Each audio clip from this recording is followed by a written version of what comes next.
Hello friends, and welcome back to our channel, where we wander gently through the mysteries of our planet, one sleepy yawn at a time. I'm really glad you made it here tonight. Wherever you're tuning in from, whether wrapped beneath soft blankets, resting in a quiet chair, or letting your mind settle after a long day, this calm little space has been made just for you. Tonight, we're traveling back 10 million years, across the open plains of South America, to a time when the deadliest predator wasn't a lion or a tiger or even a saber-tooth, but a bird. Not the delicate kind that flutters outside our windows, but a towering hunter standing as tall as a basketball hoop, with a skull longer than a horse's head. Scientists call them terror birds. And for good reason. For nearly 60 million years, these colossal birds ruled South America. They weren't scavengers at the edge of the hunt. They were the killers themselves. True apex predators, feared by every creature that shared their world. Their long, powerful legs could drive them across the open plains at speeds of nearly 40 miles per hour. At the end of their necks was a beak like an axe, honed by evolution to splinter bone and tear through flesh with terrifying precision. But how could birds, the creatures we think of today as fragile and harmless, rise to such extraordinary power? And if they were once so unstoppable, why are they gone? Did early humans ever encounter them in their last fleeting days? Tonight, we'll walk softly into their forgotten kingdom. We'll follow their rise, their long reign, and the moment their world crumbled and what was responsible for ending the Age of Terror. But before we sink too deep into the past, I just want to take a moment to appreciate every one of you who have been drifting off to these videos, liking them, and leaving thoughtful notes in the comments. Your support is, Pop, what allows this little corner of calm to keep growing. Thank you, and if you feel comfortable, let me know in the comments where you're listening from tonight and what time it is there. It's always a joy to see how far across the world these quiet stories travel. So now, take a slow breath, let your shoulders soften, and together, let's step into a world stalked by giants. The forgotten age of the terror birds. Pop. 66 million years ago, the age of the great reptiles came to a violent end. An asteroid 6 miles across slammed into the shallow seas near what is now the Yucatan Peninsula. In the seconds that followed, the Earth itself shook. Shockwaves rippled through rock, and tsunamis spread like liquid mountains across the oceans. Forests were flattened, fires raged across continents, and the sky darkened under a veil of dust and ash. For months, then years, sunlight could not reach the surface in full. Photosynthesis faltered. Plants withered. Ecosystems that had thrived for millions of years began to collapse. For the dinosaurs that had ruled for more than 160 million years, there was no escape. The giants of the land, the soaring pterosaurs of the skies, and many of the great reptiles of the seas, all faded in the aftermath. The reign of colossal predators like Tyrannosaurus and the swift pack hunters that had once run the plains was over. In their place came silence, broken only by the smaller creatures that could endure scarcity and shadow. Among these survivors were the mammals, but at that time they were nothing like the elephants or tigers we know today. They were small, fragile, and largely nocturnal. Many were no larger than a rat, some no bigger than a shrew.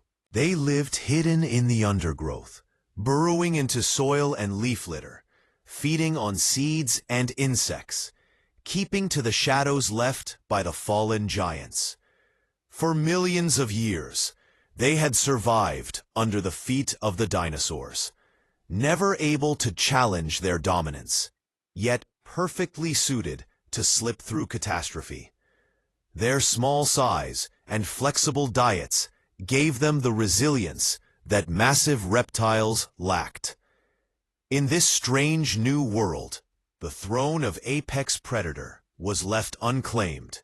For the first time since the rise of the dinosaurs, the top of the food chain stood empty. The balance of life had been broken, and a vacancy hung over the great stage of evolution. The forests were silent of great roars. The skies no longer shook with the beat of vast wings. Rivers no longer trembled beneath reptilian hunters the size of buses.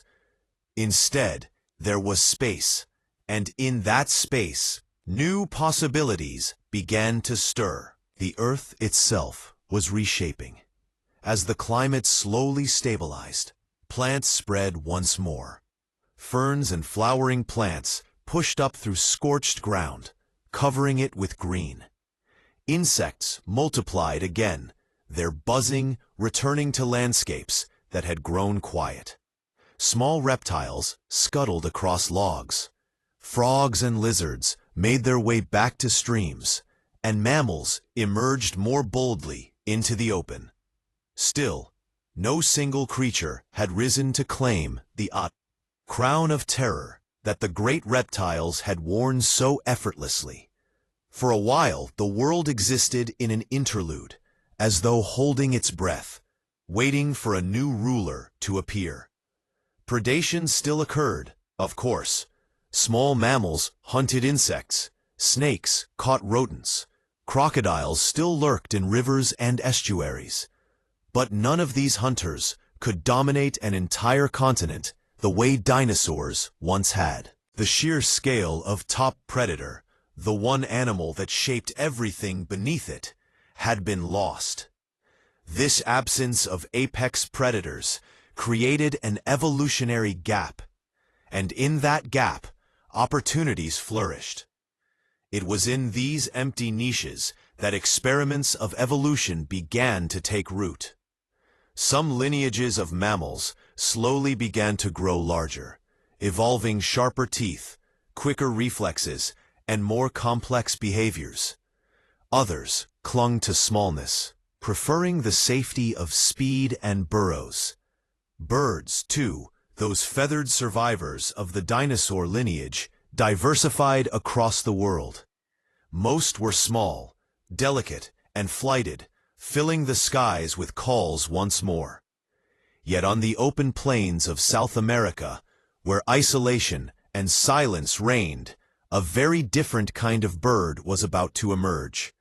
Here, without lions or tigers, without wolves or bears, the plains were free for a new type of hunter to evolve. The small mammals that survived the extinction were abundant, but none yet had the size or strength to dominate. South America was a land of drift, cut off from other continents, a world where evolution could take its own path. And in this isolation, the stage was set for something remarkable, a new kind of predator, not reptilian, not mammalian, but avian, would one day stride out onto those plains. The throne was empty, and nature abhors emptiness. In time, it would be filled again. After the skies cleared, and life began to steady itself again, the continents of the Earth were not as they are today. South America lay apart, adrift like a great island continent, cut off from its northern neighbor by wide seas. For tens of millions of years, it existed in this solitude, its ecosystems developing along paths that no other place would follow. The land stretched from the steaming tropics of the equator down into cooler southern reaches, with mountains rising inland and vast plains spreading outward like seas of grass. Rivers twisted through ancient forests, their banks alive with insects, amphibians, and the steady trickle of new mammal forms that were beginning to claim their place in this new world.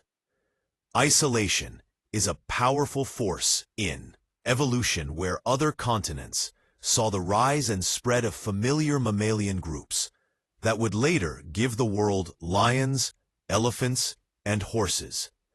South America turned inward. Here, strange mammals flourished unlike anything that could be found elsewhere. Armadillo-like creatures grew into giants, their backs covered in shells of bony armor. Sloths, once small and unremarkable, adapted into massive ground dwellers, lumbering slowly across the plains. Rodents found themselves free from many of the usual predators and multiplied into an astonishing variety, some growing to sizes that would rival a small bear.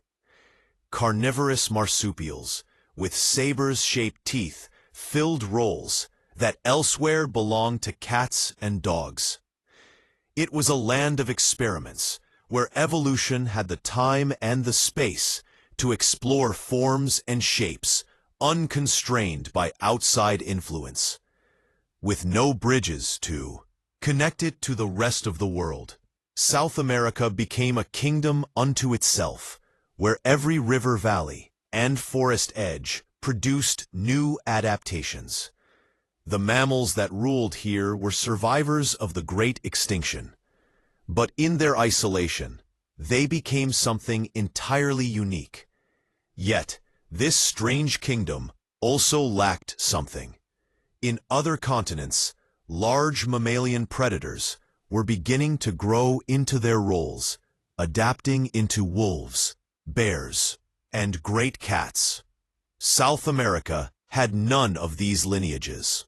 Its marsupial hunters were fearsome in their own way, but they never reached the scale or the variety of predators elsewhere.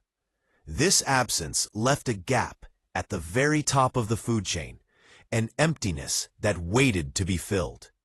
In this quiet gap, the birds, descendants of the dinosaurs, found their opening. While most birds remain small and light, designed for flight, in South America, some of them stayed on the ground. In the wide plains and forests, with prey abundant and rivals absent, a few lineages of birds began to grow larger. They stretched taller, their legs lengthened, their bodies adapted not for flying but for running. Their wings became stunted, no longer needed to lift them into the skies, while their beaks grew heavier and sharper. Nature was shaping them not into singers of the air, but into hunters of the land. The geography of the continent aided their rise. The Andes, still rising higher with each passing epoch, carved deep valleys and high plateaus where species could branch off and adapt to their own environments. The grasslands and savannas opened vast spaces for fast runners to pursue prey. The forest provided cover for ambush. The climate shifted over time from warm and wet to cooler and drier.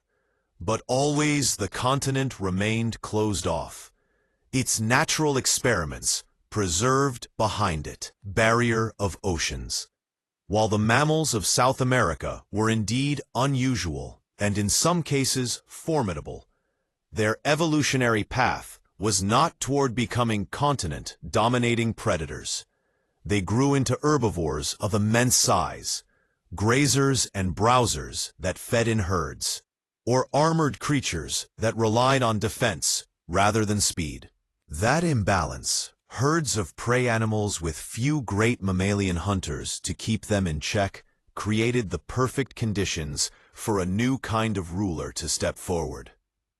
For tens of millions of years, South America's separation kept its ecosystems distinct from the rest of the world. In this separation, birds that elsewhere remained in the shadows found the freedom to expand into roles that no other bird on Earth would ever hold.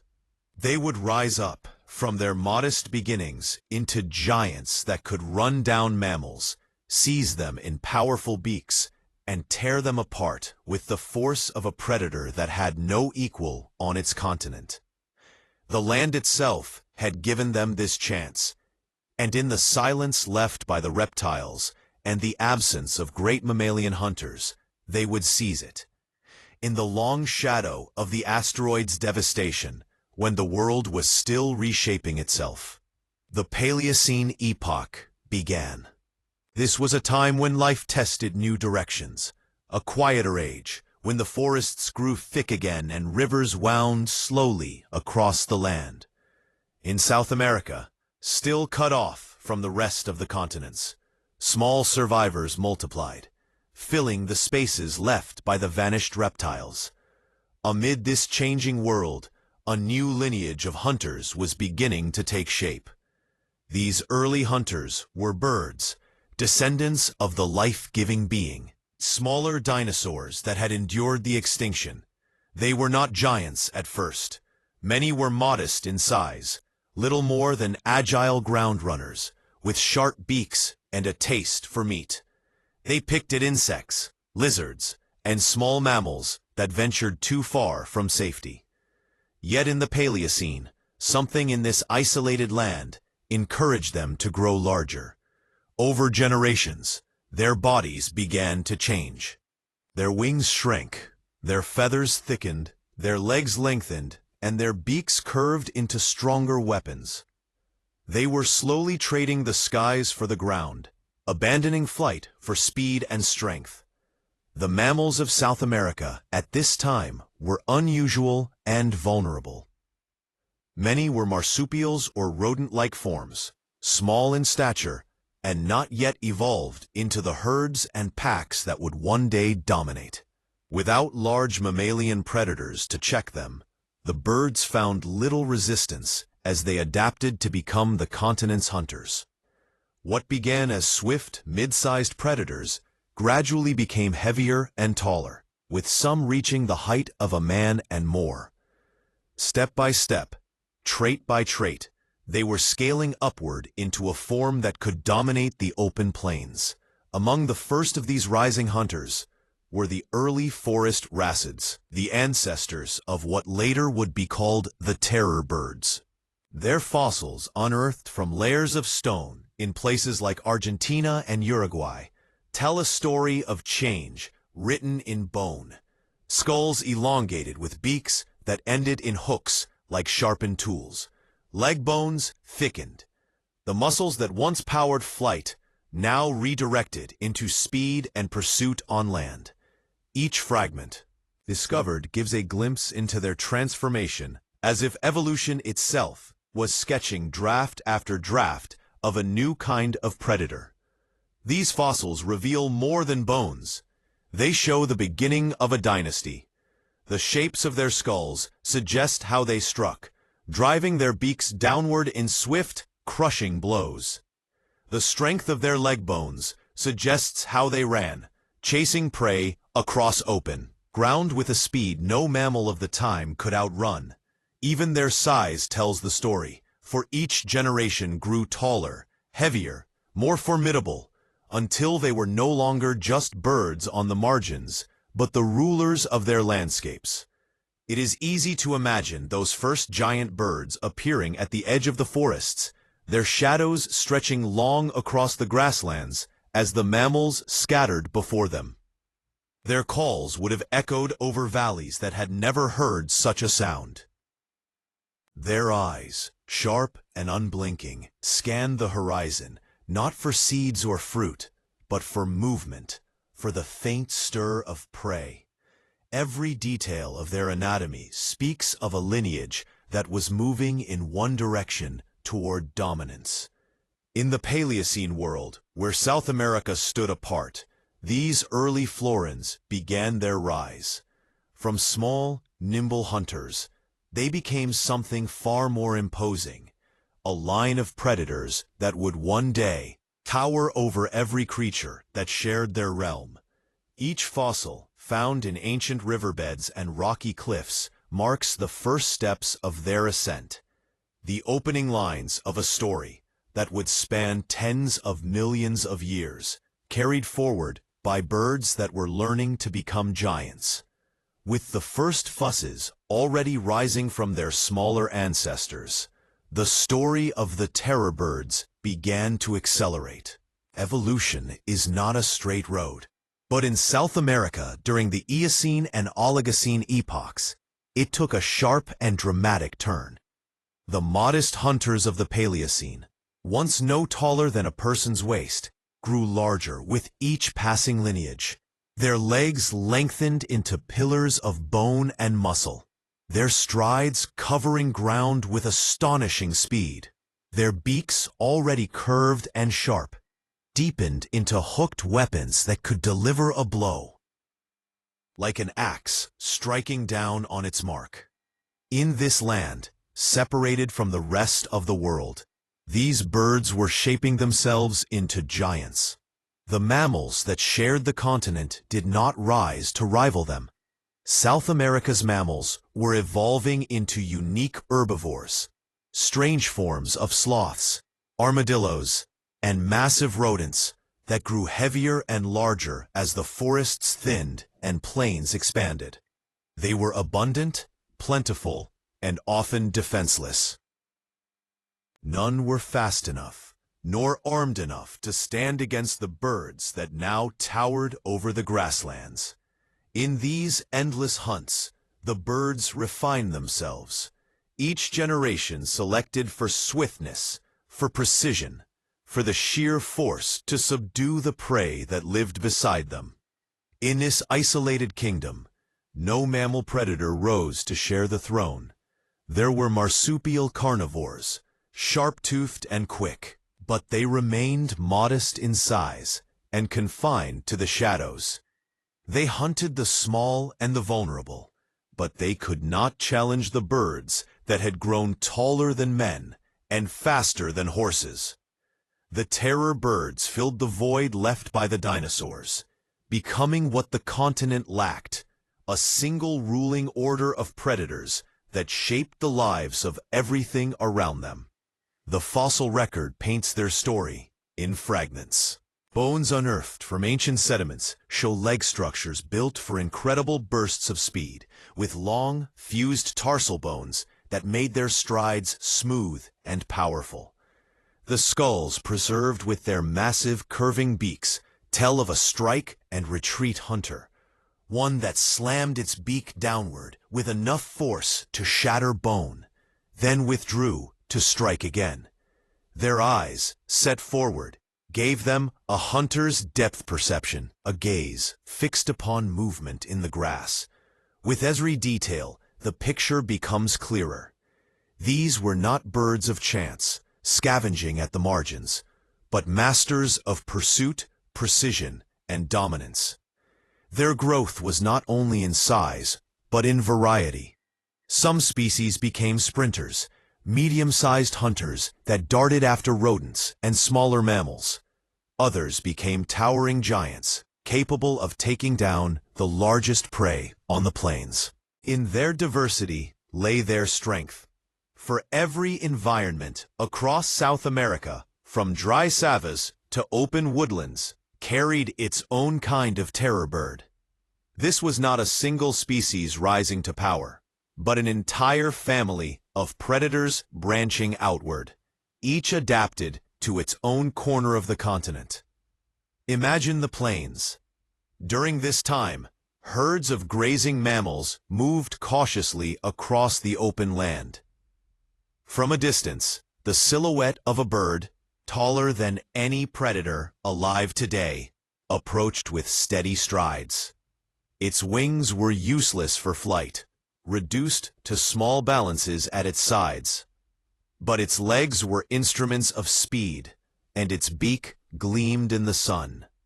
The mammals had little defense against such a hunter. Their instinct was to scatter, but the birds were faster, and their blows were merciless. For tens of millions of years, this was the order of things. The throne of apex predator, empty since the fall of the great reptiles, had been filled once more, not by a cat, not by a wolf, but by birds that had turned their lineage into something entirely new. The terror birds reigned as South America's undisputed rulers, while the mammals that shared their land evolved under the constant shadow of their presence, adapting to flee, to hide, or to endure. And yet this reign was not unchallenged forever. The world beyond South America was changing, and the continent's long isolation would not last. Forces of geology were moving, continents drifting closer, and in time the seas that separated north and south would give way to land. When that day came, the terror birds would meet rivals they had never known before. Once the terror birds had claimed the throne of South America, they did not remain a single type of predator. Evolution rarely holds still, and in this land of isolation, the family of forest-rids branched into an extraordinary variety of forms. Over time, the terror birds diversified into a wide range of species, each one shaped by the demands of its environment. Some grew small and swift, darting hunters of the forests and brush. Others became towering giants that strode across the plains. Their presence alone, enough to ours. Scatter herds of grazing mammals. In between were the medium hunters, versatile and adaptable, who thrived in the open spaces where prey was plentiful. The smallest of these birds were still far from gentle.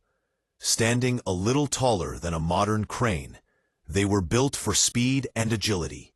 Their legs were long and light, their steps quick, and their beaks, though smaller than those of their towering cousins, were sharp and curved for piercing flesh.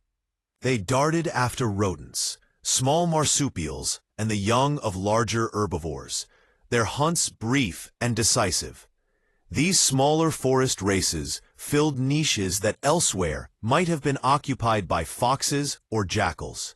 They were the fleet-footed killers of the undergrowth, slipping between shadows, their sharp cries carrying through the forest as they hunted. Further into the plains, medium-sized terror birds took command. These were the backbone of the family, often standing taller than a man, their bodies built for power as much as for speed. With beaks large enough to crush bone and legs strong enough to run down prey across open ground, they were masters of pursuit. Fossil evidence suggests that many of these species flourished during the Miocene epoch, a time when South America's grasslands expanded into vast, sweeping environments rich with grazing. Mammals. The medium hunters thrived here, chasing down young sloths, early camel-like herbivores, and the giant rodents that wandered the plains in numbers. Their hunting style was likely a blend of endurance and ambush. Unlike the smaller forest racids that relied on sudden bursts, these birds could drive prey into panic, forcing them to scatter and then strike with sudden, brutal efficiency. Their blows, delivered with hooked beaks, were not merely slashes, but calculated strikes aimed at disabling their prey with a single, devastating motion. Each fossil skull, with its heavy curve and deep muscle attachments, tells the story of a predator adapted to deliver overwhelming force. And then there were the giants. Among them, one name stands out above all: Kelinken. This bird, discovered in Argentina and dated to the Miocene, was the largest terror bird ever known. Its skull stretched nearly 3 feet in length, longer than that of a horse. The beak at its tip curved downward in a deadly hook, a weapon that could split through bone or deliver crushing blows to its prey. Standing over 10 feet tall, Keenan must have towered over nearly everything it encountered, a moving shadow of feathers and muscle that dominated its landscape. The scale of such a creature is difficult to picture. Imagine, standing at eye level with its chest, looking upward at a head that loomed high above, eyes sharp and unblinking, scanning for the faintest movement in the grass. Its stride alone could cover distances in moments, its weight pressing deep tracks into the earth. Prey animals had little hope of resisting such a predator. For them, survival meant only to scatter and flee, hoping the bird's attention fell on another. The diversification of the terror birds was not only a story of size, but of strategy. Each branch of the family adapted to a particular role. The small ones specialized in speed and precision. The medium hunters controlled the plains with balance and versatility. And the giants, like Kelinkin, were the sledgehammers of evolution, designed for dominance. Together, they created a layered network of predators that shaped the ecosystems of South America for millions of years. The fossil sites that preserve their bones capture this variety. In the strata of Argentina and Uruguay, paleontologists uncover not a single lineage, but a whole family tree branching in different directions, each with its own form of beak, its own length of leg, its own scale of power. These bones tell us that terror birds were not just rulers by chance, but by design, finely tuned to the opportunities of their isolated world. And as the Miocene wore on, their presence would only grow stronger, echoing across the continent like a chorus of predators that no mammal had yet evolved to rival their reign. However, would not last untouched. The land itself was changing, and with it came new challenges that would one day test the strength of these avian monsters. As the terror birds grew in number and size, their predatory craft became refined. Evolution had taken the raw shape of these giant hunters and polished it, trait by trait, into a formula for dominance. Their bodies were not made for soaring through skies, but for ruling the land with precision. The wings that once belonged to flying ancestors had dwindled to stubs, while the legs had become instruments of pursuit. With strides longer than a man is tall, they could surge forward at speeds nearing 40 miles per hour. Few creatures in their world could hope to escape once those heavy steps began to close the distance. Speed alone, however, was not their only advantage. At the end of their elongated necks, balanced like a pendulum, hung a weapon unlike any other in nature. The beak of a terror bird was hooked and edged with a tip that curved downward into a sharp point. It was not built for tearing small scraps, but for delivering crushing strikes. When a bird lunged, its beak came down like a hammer, the force strong enough to break bones or stun prey into collapse. This strike, so fast and so violent, was often repeated in quick succession, a flurry of blows that left little chance for recovery. Scientists studying the structure of their skulls have noticed deep ridges and wide attachment points for muscles, signs of extraordinary strength in the head and neck. These adaptations allowed the birds to deliver not just downward strikes, but controlled, retreating movements as well. They may have darted forward to strike, then pulled back before a struggling animal could counter. It was a style of hunting that blended the raw speed of pursuit with the precision of repeated attack. Each movement was part of a rhythm. Chase, strike, retreat, and then strike again until resistance ended. The terror birds were not ambush predators in the same way that a cat crouches in the grass, nor were they pack hunters relying on group strategy. Instead, They relied on relentless pursuit, their long legs carrying them across plains, until the moment came to unleash the full force of their beaks. Once the blow landed, the strike and retreat cycle gave them control over the battle, wearing down even large prey through shock and blood loss. On the open savanna of South America, scenes must have played out with brutal clarity. Imagine a herd of small horses grazing under the sunlight. The sound of wings flapping is absent, for these birds no longer take to the skies. Instead, the first signal is the thunder of footsteps closing fast. Panic ripples through the herd. Horses scatter, but the bird is faster. It singles out one, its long strides devouring the distance. With a sudden forward lunge, the beak comes down hard on the horse's flank, the hook tearing flesh. The animal stumbles, tries to regain balance, but the bird has already retreated a step, neck coiled back, ready to strike again. Another blow lands, this time higher, cutting deep, and within moments, the horse falls to the ground as the predator looms over it. In the forests and woodlands, the battles may have been slower, but no less fierce. Giant ground sloths, some weighing hundreds of pounds, were formidable prey, their claws sharp and their hides thick. Yet even these lumbering giants were not beyond the reach of a terror bird. A bird would circle, testing, its golden eyes fixed on the sloth's movements. Then, with sudden force, it would rush in, delivering a punishing strike to the head or side before pulling away.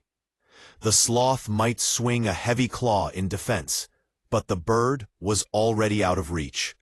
Again and again the pattern repeated, each strike draining strength, each retreat saving the bird from danger. Over time, even the largest of prey would collapse under the relentless rhythm of assault. This method of hunting was as efficient as it was brutal. It did not rely on a single decisive kill, but on a series of controlled strikes, each one weakening the victim further. The prey rarely had the chance to recover or mount a defense, for the bird dictated the pace of the encounter. The fossil evidence, the shape of the skulls, the sturdiness of the leg bones, all point to this strategy. A predator designed not only to chase, but to strike, retreat, and strike again until dominance was absolute. The terror birds had, through millions of years of refinement, perfected their craft.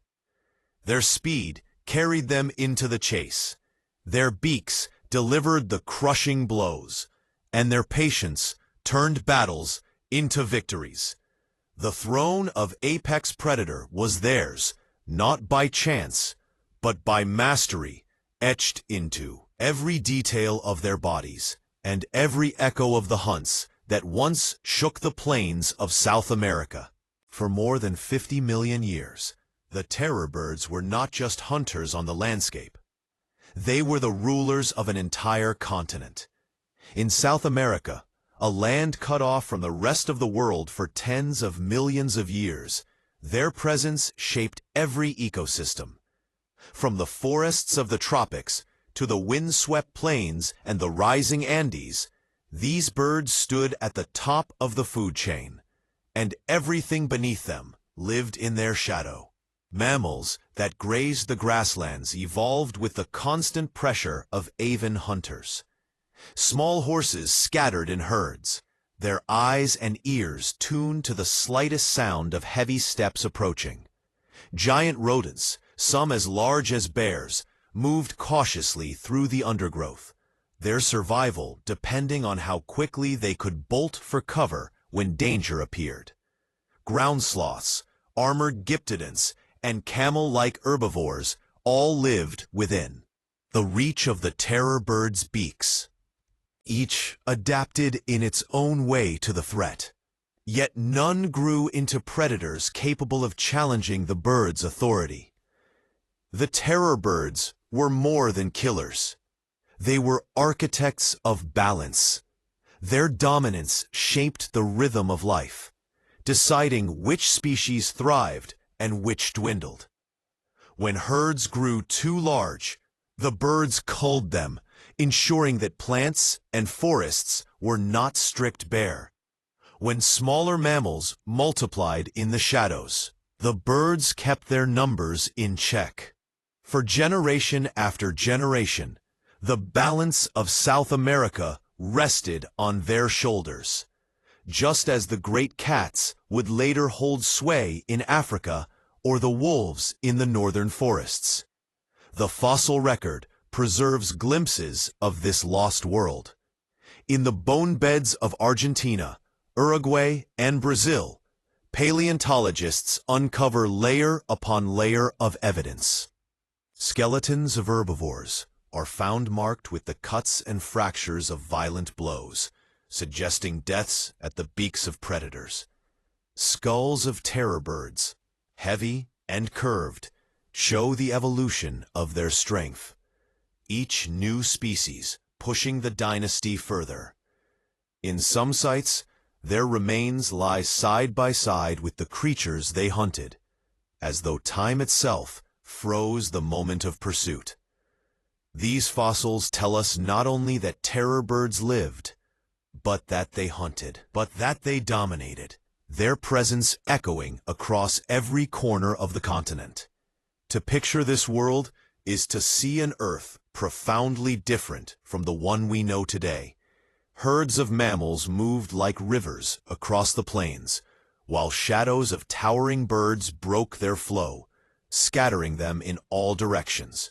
Forests echoed with the cries of smaller forest rids, darting after prey, their sharp beaks flashing through leaves and branches. On the open pampas, the giants like Kellins strode with deliberate power, their eyes scanning for movement, their beaks gleaming in the light. These were not isolated encounters, but a rhythm of life that repeated day after day, year after year, across millions of years. The dominance of the terror birds was not limited to a single species, but to an entire family that spread across the continent. Some sites reveal the bones of medium hunters that roamed the plains in packs of variety, while others show the towering giants that reached heights of 10 feet or more. Each species carved its place in the land, yet all shared the same role of keeping balance by force of pursuit and strike. They had no equal, no rival large enough or clever enough to challenge them. What is most striking about their reign is its length. 50 million years is a span almost impossible to imagine. In that time, mountains rose, climates shifted, seas advanced and retreated. Yet through all of these changes, the terror birds held their place. Generation after generation, they perfected their craft, and the ecosystems of South America revolved around their presence. They were the apex of a lost world, guardians of its balance and shapers of its destiny. But no reign lasts forever, and beyond the oceans that had long sealed South America away, change was building. The seas that kept the continent isolated would one day narrow. Land would begin to rise, and with it would come challengers from the north. For the first time in millions of years, the terror birds would no longer stand alone at the top. For tens of millions of years, South America had been a world apart, a kingdom sealed by oceans, where life could take its own strange paths. Terror birds ruled the plains and forests. Giant rodents and armored herbivores grazed in herds, and marsupial predators lingered at the edges. This continent was an island of experiments, separated from the evolutionary dramas unfolding elsewhere. But Earth is never still. Deep beneath the seas, plates of rock were grinding and shifting, pushed by forces that never rest. Slowly, inexorably, a new bridge of land began to rise. It happened in the region we now call Central America, where two great continents nearly touched, but for millions of years remained divided by water. Volcanic activity and the steady movement of tectonic plates pushed land upward, joining fragments of islands and shallow ridges into something more solid. By about 3 million years ago, the seas closed, and a narrow strip of earth called the Isthmus of Panama emerged. With it, the isolation of South America came to an end. This moment was more than a change in geography. It was an event that reshaped life on two continents. For the first time in tens of millions of years, animals that had evolved in complete separation were suddenly able to cross. The land bridge opened corridors that funneled species north and south in a vast migration that scientists call the Great American Biotic Interchange. The impact of this meeting would echo through every ecosystem it touched. From the north, waves of mammals poured into South America. There were cats with saber-shaped teeth, packs of wolves, and swift foxes. Bears followed, along with deer, tapirs, and horses. Each group carried with it millions of years of adaptation, honed in the competitive landscapes of North America and beyond. Their arrival was like the sudden arrival of an army in a kingdom unprepared for invasion. From the south, the terror birds and other native creatures moved northward into new lands. Fossils of Titanis, one of the last great terror birds, have been found in Florida and Texas, a sign that these giants ventured far beyond their homeland. Alongside them came giant ground sloths, armadillo relatives with shells as heavy as armor, and strange marsupials that had never before seen the forests of the north. The bridge was a two-way street, carrying waves of life in both directions. The meeting of worlds was not gentle. Predators and prey that had never seen each other before were suddenly forced into direct contact. The mammals of the north, practiced in the art of competing with one another, were swift, clever, and efficient hunters. In South America, the herbivores that had lived for ages under the rule of the terror birds now faced an entirely new set of threats. They had evolved to run from tall avian hunters, not from packs of wolves or ambushes by cats. Their instincts were tested in ways they had never needed before. At the same time, the terror birds themselves encountered unfamiliar prey and unfamiliar rivals. In the open lands of the north, they may have roamed boldly, chasing down horses and deer. But they now faced competition from predators with claws and teeth.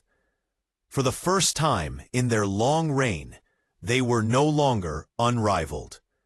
Their speed and their crushing beaks gave them power, but they were meeting enemies that could challenge them directly. The Isthmus of Panama was a narrow strip of earth, yet it carried with it the weight of immense change.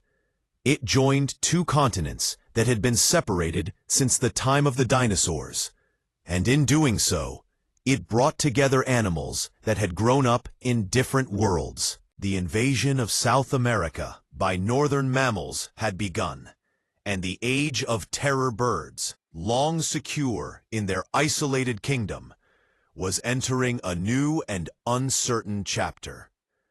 When the Isthmus of Panama rose, and the two continents were finally joined, the traffic of life flowed both ways.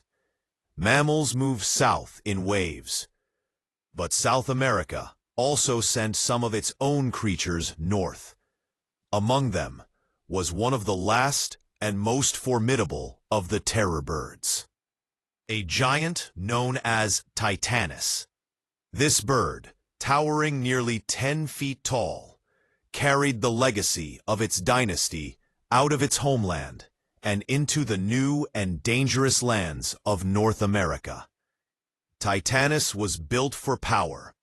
Its legs were massive, the bones thick and strong with joints designed for explosive speed across open ground. Its skull was long and heavy, nearly as long as a man's torso, ending in a curved beak that hooked like a weapon. With this beak, it could strike downward in crushing blows, tearing flesh and breaking bones. In its home territory, such traits made it a ruler of the plains. But in North America, Titanis entered a world already crowded with predators. The fossils of Titanis have been uncovered in places far to the north, in Texas and Florida. These bones speak of a bird that ventured boldly into a new landscape, roaming forests and grasslands where deer herds grazed and horses galloped across the open land. The fragments of its leg bones and skull reveal not only its size, but also its resilience. For some time, Titanis survived and hunted in this new kingdom, a shadow of South America's avian rulers pressing into unfamiliar ground.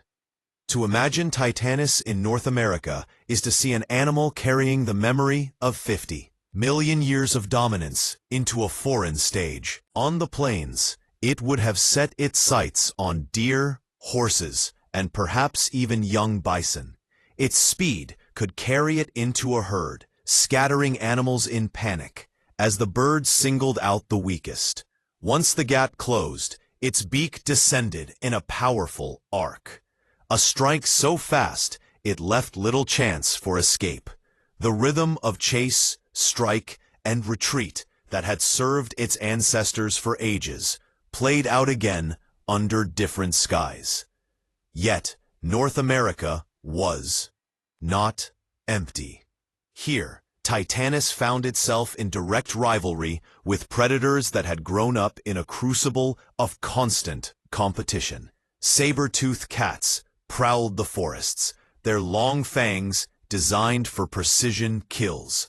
Packs of wolves and early relatives of dogs worked together with coordination that birds had never needed. Bears, massive and strong, commanded their own territories. For the first time in its lineage, a terror bird was meeting adversaries that could strike back with equal force. The battles between Titanis and these predators must have been fierce. A clash with a saber-toothed cat would have been a contest of styles. The bird with its speed and crushing beak, the cat with its claws and powerful jaws.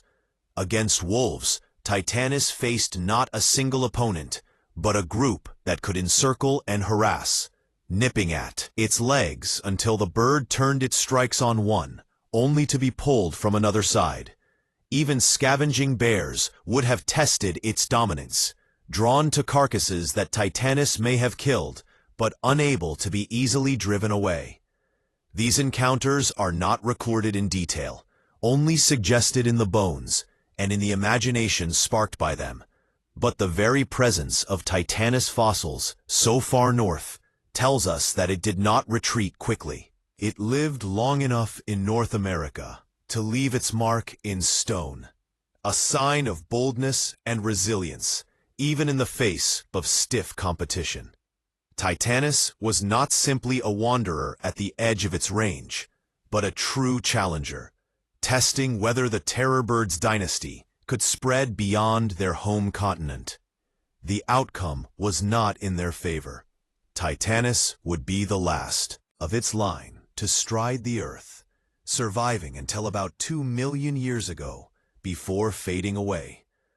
But during the time it roamed the plains of Texas and Florida, It carried the torch of a dynasty that had begun in the Paleocene, a final reminder of the age when birds, not mammals, had ruled as apex predators. Its bones, preserved in scattered sites, remain as echoes of that bold invasion, a moment when a giant bird dared to step into the stronghold of mammalian hunters and face them on their own ground. As Titanis pushed northward into new lands, a different story was unfolding in the south. The land bridge that opened between the continents allowed predators from North America to spill into South America, carrying with them millions of years of experience in competition and survival. Among the most formidable of these newcomers were the great cats, and none was more iconic than Smilodon, the saber-toothed cat. With their muscular frames, powerful jaws, and elongated fangs curving down like ivory blades, these cats were hunters born from a different evolutionary forge. Smilodon was not alone. Other big cats followed the same path, spreading into South America alongside wolves and bears. But it was the saber-toothed cats that left the deepest mark. Fossils reveal their immense strength, with forelimbs thicker than those of any modern lion, and claws that could grip prey in a deadly embrace. Their canines, sometimes reaching over 7 inches in length, were tools of precision, designed to pierce deeply into the throats of their victims. These cats were not built for long chases across open plains like the terror birds.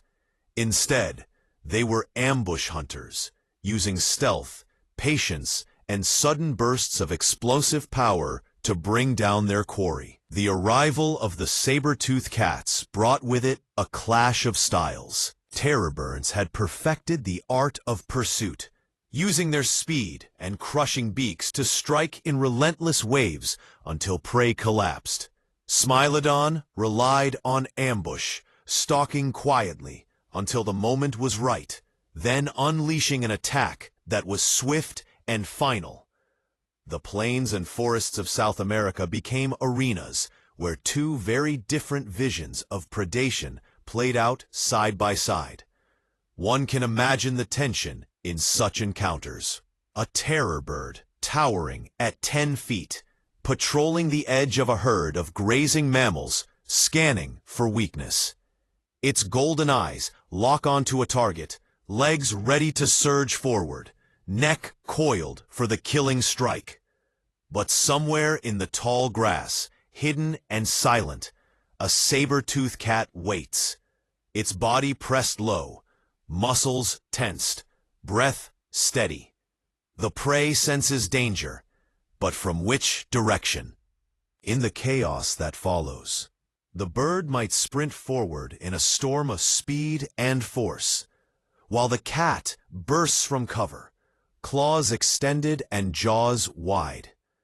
Such clashes would not always have been direct battles between bird and cat, but competition for the same prey created inevitable moments of conflict.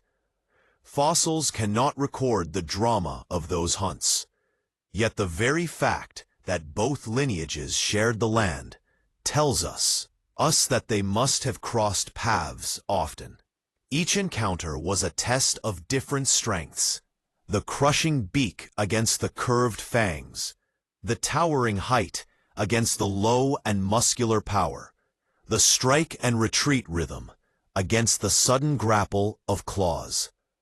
The saber-toothed cats also brought with them a new kind of adaptability. While the terror birds hunted alone, relying on their speed and strength, the cats sometimes operated in loose groups. Working together, they could encircle prey or overwhelm even large animals. The fossil sites of La Brea in North America suggest that Smilodon may have hunted cooperatively. And if such strategies carried into South America, the terror birds were facing something they had never encountered before. Cooperative hunting gave the cats an advantage, not only in the kill, but also in defending their meals from rivals. A single bird might strike with devastating force, but a group of cats could defend their claim through sheer numbers. The balance of power began to shift. For tens of millions of years, the terror birds had ruled uncontested, but the saber-toothed cats brought with them a lineage shaped by relentless competition across continents. Where the birds embodied speed and raw striking power, the cats embodied stealth, precision, and cooperation. Each hunt on the plains was no longer a simple pursuit, but a race between two very different masters of predation, each trying to prove its claim to the throne of South America's wild world. And while the terror birds continued their reign for a time, the presence of these great cats signaled that their age of solitude was ending. The lost world that had once belonged solely to birds was now shared with mammals that carried claws and fangs, honed by ages of rivalry elsewhere. The silence that had been ruled by golden eyes and curved beaks was beginning to fill with the growls and roars of cats, setting the stage for one of the greatest competitions in the history of predators. While saber-toothed cats like Smilodon prowled into South America from the north, the continent already held a predator that looked eerily similar, though it had been shaped by an entirely different lineage.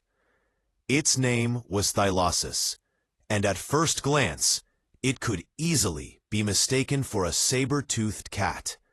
It had the same long curving fangs, the same muscular frame, and the same aura of a predator built to kill.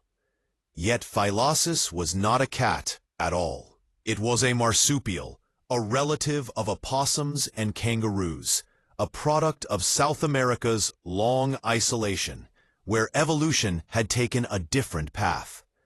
This predator stood about the size of a jaguar, with a body built low to the ground and powerful forelimbs that could grasp and hold struggling prey. Its most striking feature was its teeth. The saber-like canines of Thylacis were even more exaggerated than those of Smilodon, growing continuously throughout its life, protected by deep grooves in its lower jaw that acted as sheaths.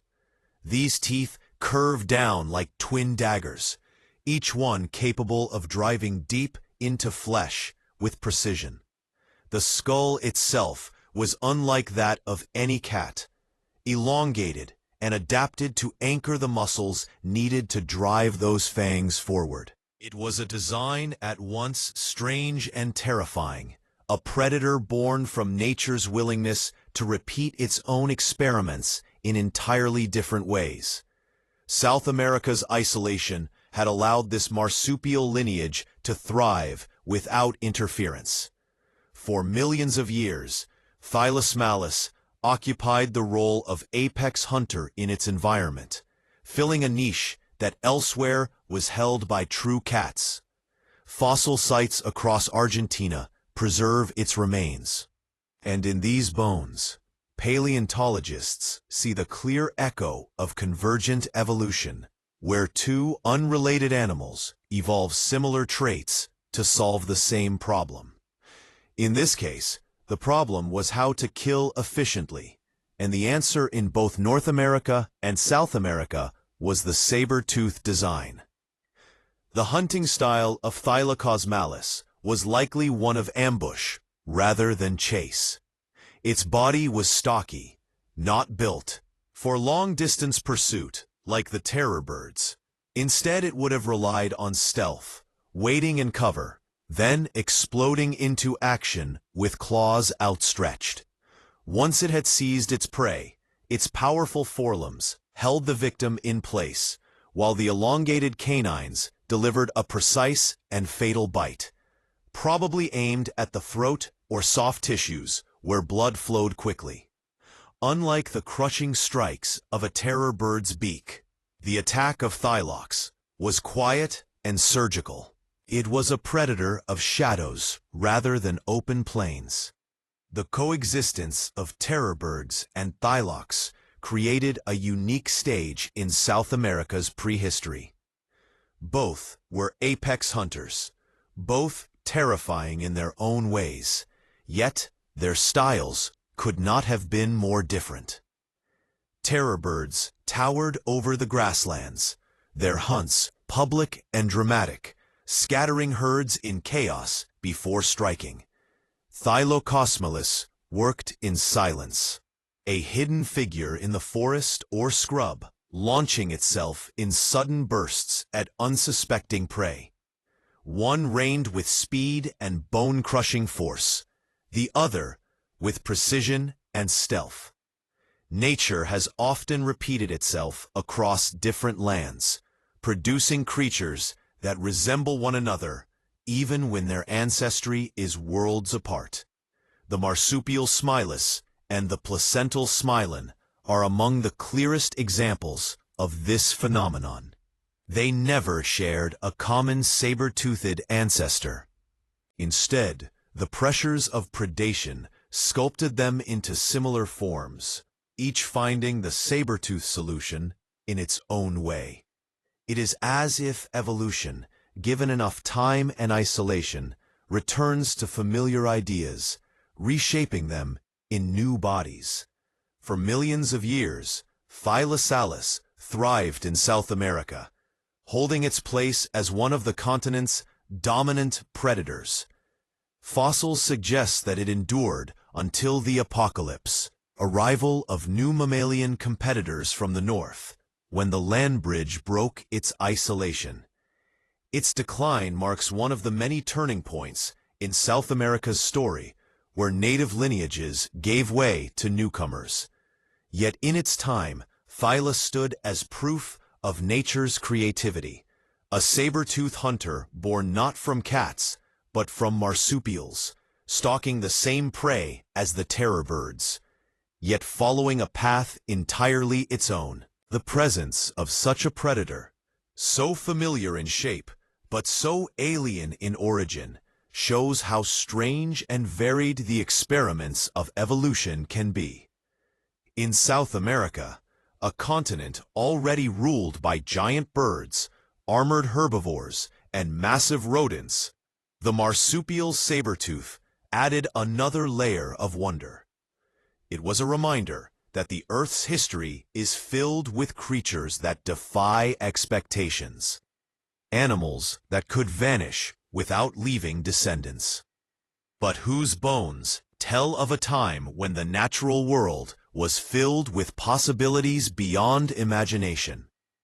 While terrorbirds ruled the open plains and forests of South America, the rivers and wetlands of this isolated continent belonged to another line of giants. Hidden beneath the dark waters, patient and silent, lived crocodilian monsters unlike anything seen today.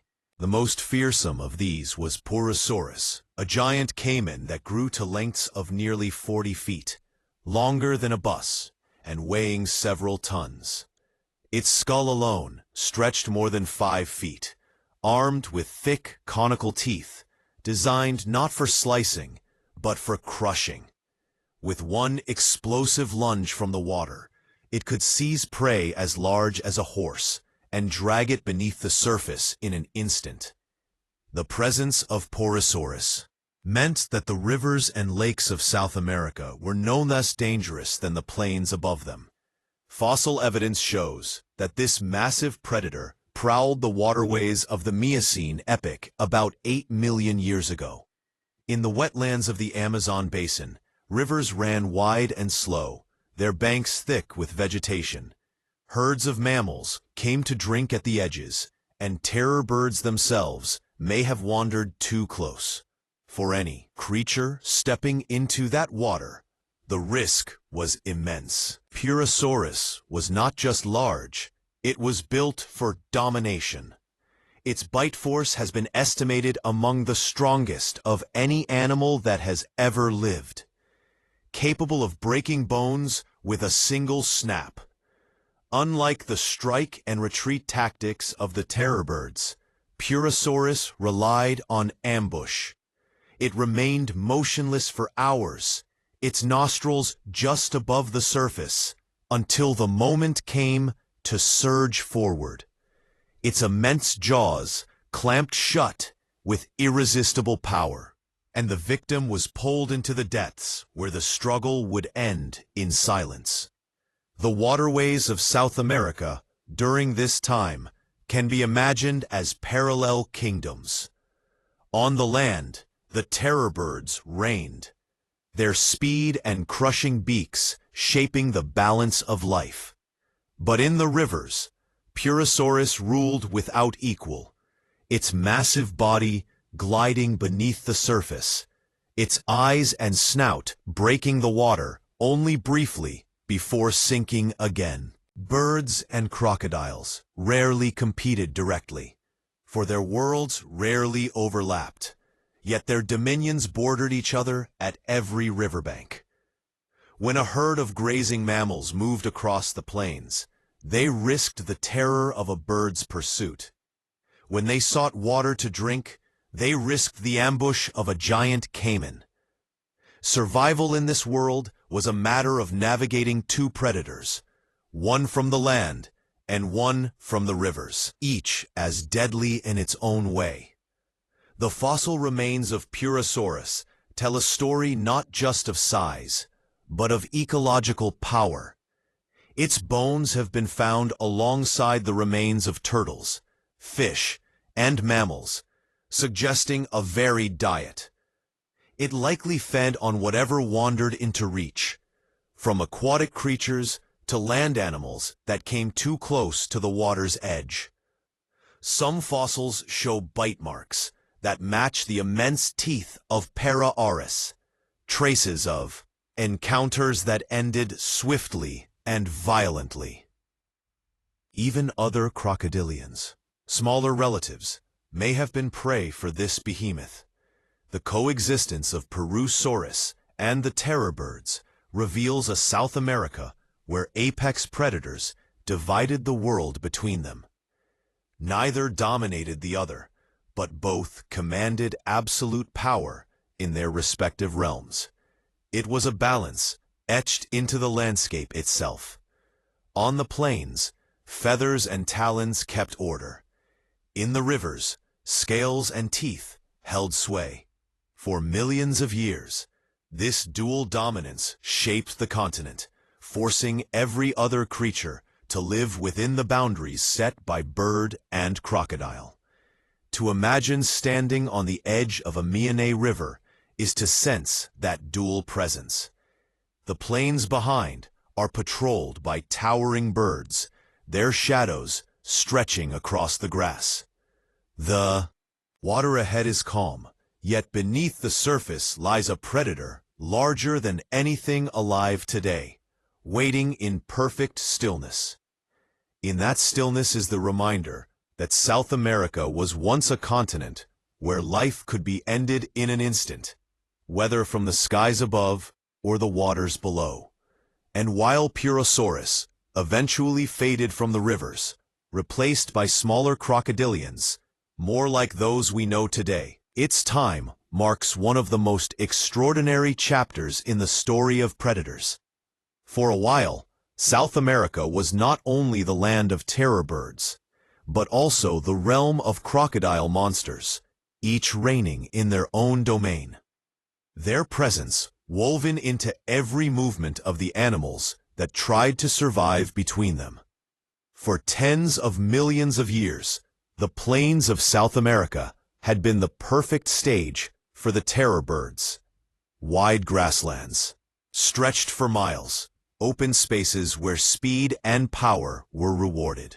Herds of grazing mammals spread across these savannas, and towering birds stalked them with eyes sharp as amber and beaks curved like axes. It was in this setting that the birds perfected their craft, their long legs carrying them in relentless pursuit, their blows delivered with the certainty of an apex predator. But Earth itself never stands still. The same slow forces that had once given the terror birds their kingdom began to change it, reshaping the land beneath their feet. During the late Mayonan and into the Pionan, the climate shifted. Patterns of rainfall changed, seasons became less predictable, and in many regions, forests began to spread. What had once been vast plains of open grass slowly transformed into dense woodlands and thicket. The endless sightlines of the pampas narrowed into shaded groves. Trees rose higher and spread their canopies, creating cover where none had existed before. The rhythm of life across the continent began to follow the shade of forests rather than the sweep of grasses. For predators that had been built for open speed, this was a challenge. Terror birds were sprinters, their legs long and muscular. Their strides meant to cover wide distances in moments. They hunted by sight, chasing prey across open land, where their speed gave them every advantage. In forests, those strengths were blunted. A sprinting giant bird found itself blocked by trunks and tangled roots. Its vision, once able to scan far across the plains, was cut short by shadows and foliage. Even their strike and retreat hunting style became less effective when prey could vanish into thicket before the bird could deliver a second blow. The mammals, however, adapted quickly.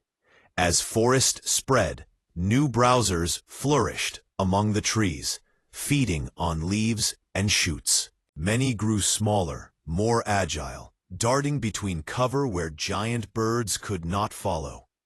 Others became skilled climbers, using branches to escape the reach of beaks that could not follow them upward. Even the herd animals of the plains adjusted, shifting to more wooded environments where their smaller size and speed made them difficult targets. The balance that had favored terror birds for so long began to tilt. Their prime hunting grounds, the open grasslands where they had thrived, were shrinking. Fossil sites from this period show a decline in the variety of terror bird species, a sign that fewer environments could support them. Where once they had diversified into small, medium, and giant hunters, now their roles grew narrower. The forests had given new opportunities to mammals, but they had taken them from the birds. In this changing world, predators that relied on stealth had the upper hand. Saber-toothed cats, with their ambush tactics, found the new woodlands well suited to their methods. They could lie in wait among the shadows, pounce with claws extended, and bring down prey in sudden silence. Marsupial predators also lingered, using the thickets to stalk unseen. The terror birds, though still powerful, began to lose the one advantage that had carried them for millions of years. The climate shifts were not sudden disasters, but slow, steady changes that unfolded over hundreds of thousands of years. Yet to the terror birds, whose survival depended on vast hunting grounds and clear visibility, even slow change was relentless. The land that had once stretched wide and open beneath their feet was closing in. The kingdom of grass and speed was becoming a world of shade and ambush, a stage where their towering bodies and sprinting legs no longer fit as perfectly as they once had. Still they endured, holding their place where patches of grassland remained, striking at herds that continued to graze in open stretches. But the forests kept spreading, pressing in at the edges, reshaping South America into a continent where the rules of survival were shifting. And as those rules changed, the throne that had belonged to the terror birds for so long began to grow unsteady beneath them. As the forests spread and climate shifted, the balance of power in South America continued to change. Terror birds remained formidable predators, but a new set of rivals had begun to press harder against them. These were not reptiles, nor other birds, but mammals, creatures whose strengths were not in size or single bursts of speed, but in numbers, adaptability, and patience. While the terror birds had reigned for more than 50 million years, the mammals were about to show why their kind would ultimately inherit the crown of apex predator. One of the most important advantages mammals carried was the rhythm of their reproduction. Large terror birds, like all birds, laid only a few eggs at a time. Their young needed long periods of care before they could grow into hunters capable of standing on their own.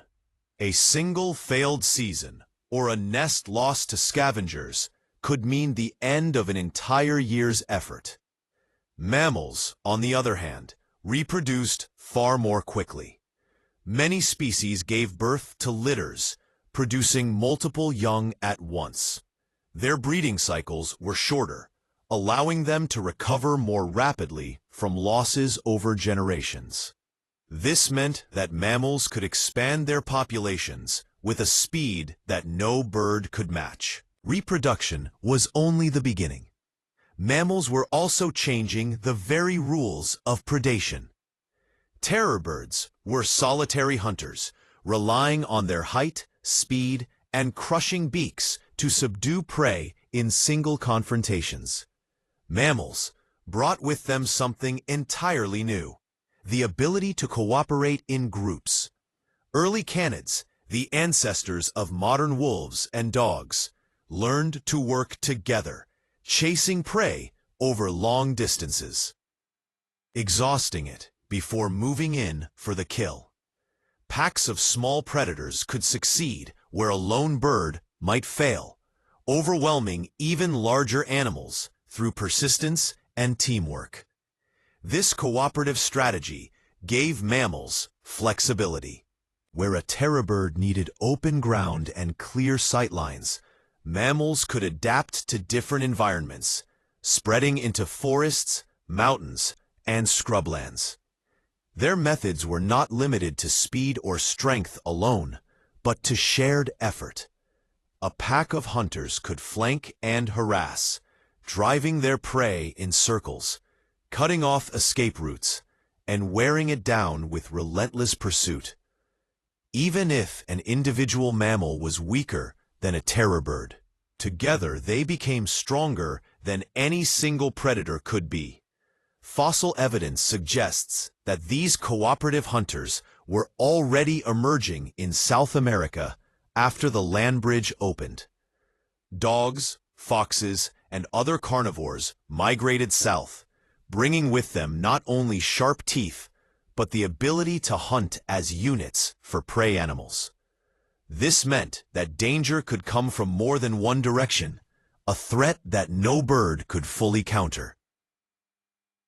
And while terror birds could kill with sudden bursts of violence, their hunting was a solitary performance. When faced with coordinated rivals, their style became less effective. Adaptability was another advantage mammals carried. Birds, once they had grown massive and flightless, were limited by their bodies. They were fast, but only in short bursts. They were strong, but only at close range. Mammals, however, came in countless forms. Some were ambush hunters, others were sprinters, and still others could endure long chases that drained their prey of strength. Their diets were equally varied, allowing them to thrive in ecosystems where food was scarce. With every shift in climate, every spread of forest or retreat of grassland, mammals proved better at finding a way to endure. The slower pace of bird evolution made these changes even harder to resist. Once the terror birds had committed to their role as giant flightless hunters, their bodies could only change so much. Their long legs and heavy beaks served them well in open savannas, but they were not easily reshaped to thrive in dense forests or to face organized packs. Mammals, with their faster life cycles and greater diversity, could adapt more quickly to the shifting pressures of survival. Each generation honed new strategies while the birds remained bound to the same tools that had once made them invincible. Imagine the scene on a South American plain as the balance shifted. A terror bird chases a young camel-like mammal, its strides pounding the ground, its beak poised to strike. Yet from the shadows of the forest edge, a pack of dogs emerges. They scatter around the prey, cutting off its escape, snarling as they drive it back and forth. The bird lunges, but the pack does not flee. They close in, their numbers tipping the scales until even the great hunter of the plains is forced to step back. It is not a single contest that decides the outcome, but the steady weight of competition repeated over and over until the tide turns. In this way, mammals did not need to overpower the terror birds in single battles. They simply outlasted them generation after generation, adapting faster, reproducing faster, and spreading farther. The throne that had once belonged to birds alone was slowly slipping from their grasp, passed into the hands of creatures that thrived by working together and multiplying in numbers the birds could never match. For millions of years, the terror birds had been the rulers of South America, their shadows stretching long across the plains, their golden eyes fixed on herds that scattered before them. They had survived the great extinction that ended the dinosaurs. They had endured climate shifts, and they had faced strange rivals born of isolation. Yet in the end, it was not a single disaster that broke their reign, but the slow and steady weight of change. The last of their kind, a giant known as Titanis, carried the legacy of its dynasty farther than any of its ancestors. It strode north across the New Land Bridge, hunting in the forests and grasslands of what is now Texas and Florida. But even this boldness could not secure the dynasty forever. Around 2 million years ago, the lineage of terror birds finally disappeared.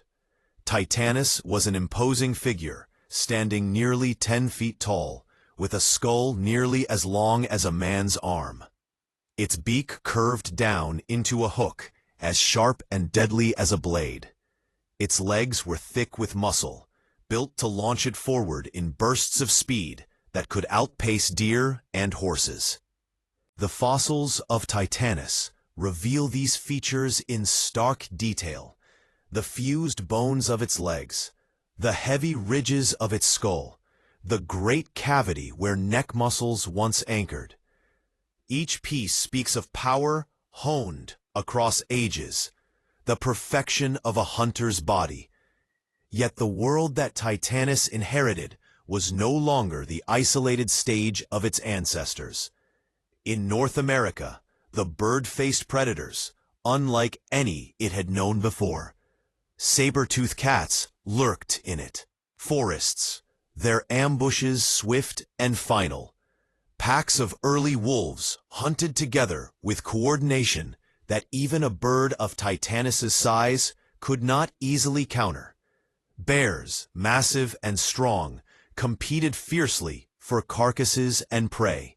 The plains and woodlands where Titanis hunted or crowded with rivals, and each hunt carried risks not only from the prey, but from the predators that followed close behind. Fossil evidence tells us that Titanis did survive for a time. Its bones appear in late Pliocene and early Pleistocene deposits, proof that it walked and hunted across the new continent for thousands of years.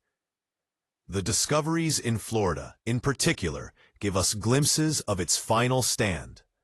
Fragmentary remains of leg bones and beak fragments tell us that it was present in the wetlands and open areas of the southeastern United States, adapting as best it could to the new mix of prey and competition.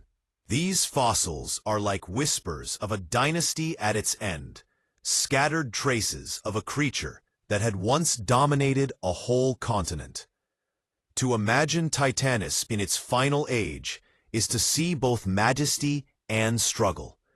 It still strode across the land as one of the largest birds ever to live. It still carried the tools of its ancestors, speed and a crushing beak. Yet the land around it was no longer shaped in its favor. Grasslands were shrinking, forests were spreading, and prey animals had grown swift and clever under the constant pressure of mammalian predators.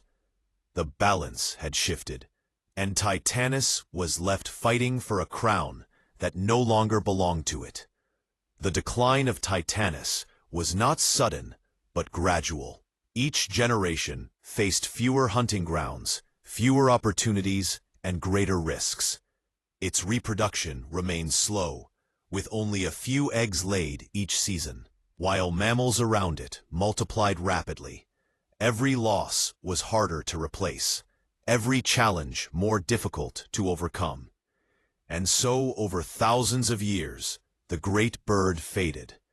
By the time the ice ages gripped the earth, with glaciers spreading and climates shifting yet again, Titanis was gone.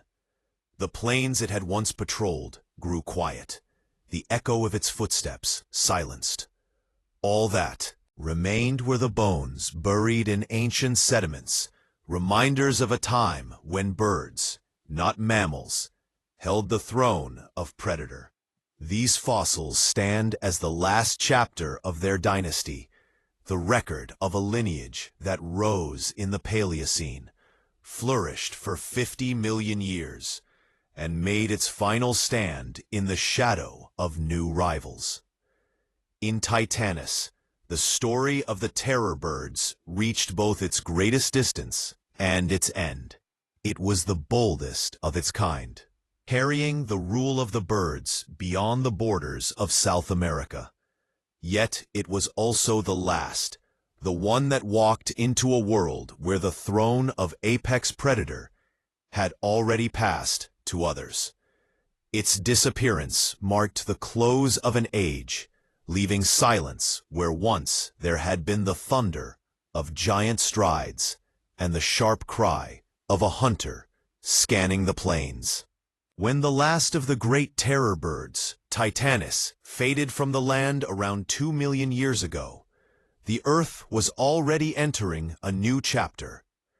Glaciers advanced and retreated in rhythm with the ice ages, reshaping climates and pushing species to adapt in order to survive. At the same time, a new kind of creature was beginning to rise in Africa. These were the early hominins, upright walkers with hands, free to shape tools and minds, capable of imagination. Their world and the world of the terror birds nearly touched, separated by time spans so narrow in the language of prehistory that it invites a haunting question.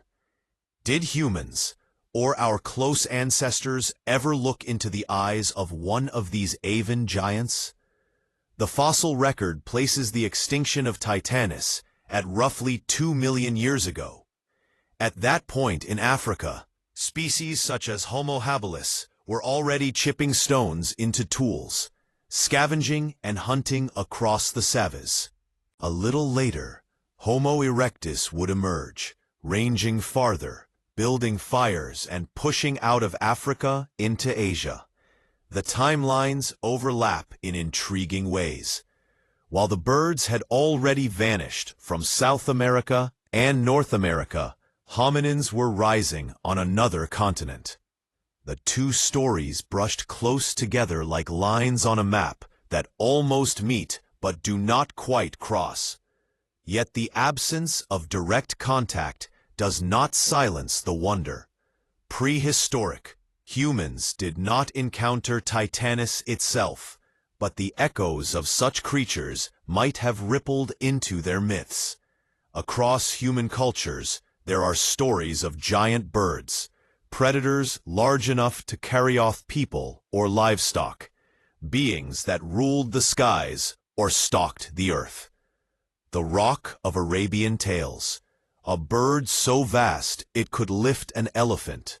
The thunderbird of North America, with wings that shook the heavens when it flew. Legends from the Amazon of ground birds taller than men chasing hunters through the forests. None of these can be traced directly to terrorbirds. Yet they share the shadow of memory, as if the human imagination preserved glimpses of an older world. It is not difficult to see how such echoes might form. In South America, indigenous peoples would have discovered the fossilized bones of terrorbirds long before paleontology gave them names. A skull the size of a horse's, with a beak shaped like a weapon, unearthed from stone or soil, would stir awe and fear. Such finds might seed tales of monstrous birds that once ruled the land, their presence woven into oral traditions. In North America, the bones of Titanis, discovered by chance, could inspire similar legends, passed down through generations before they were written down by outsiders. Even in regions where terrorbirds never lived, the imagination of early humans was shaped by encounters with large, powerful birds. Ostriches in Africa, cassowaries in New Guinea, and emus in Australia all stand taller than men and can deliver dangerous kicks with their legs. To early humans, these living giants may have been reminders that the world was once filled with even more formidable avian hunters. The line between real animals and the creatures of legend is often thin, blurred by memory, fear, and the power of storytelling. The question of whether our species ever directly met a terrorbird remains unresolved, though the evidence suggests the birds were gone just before humans began to spread widely. Yet the closeness of their timelines leaves room for mystery.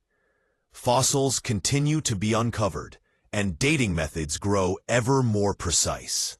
A single new discovery could reveal that some of the last terrorbirds survived longer than we believe, pushing their story forward into the age of humankind. If that were true, then somewhere in the midst of time, our ancestors may indeed have stood on a plain, facing not only lions or mammoths, but a bird 10 feet tall, its beak gleaming in the sunlight. Whether or not such a meeting ever occurred, the idea lingers like a haunting possibility. Humans have always carried within them the instinct to tell stories about giants, about creatures larger and more powerful than ourselves. The terrorbirds, with their size, their speed, and their dominance, fit that role perfectly. They may be gone, their footsteps silenced for millions of years. But in the myths of thunderous wings and monstrous beaks, their memory still walks beside us. For more than 50 million years, the terrorbirds had reigned across South America, their dominance stretching so far through time that it might have seemed eternal. Yet even the mightiest predators face limits, boundaries written into their very design.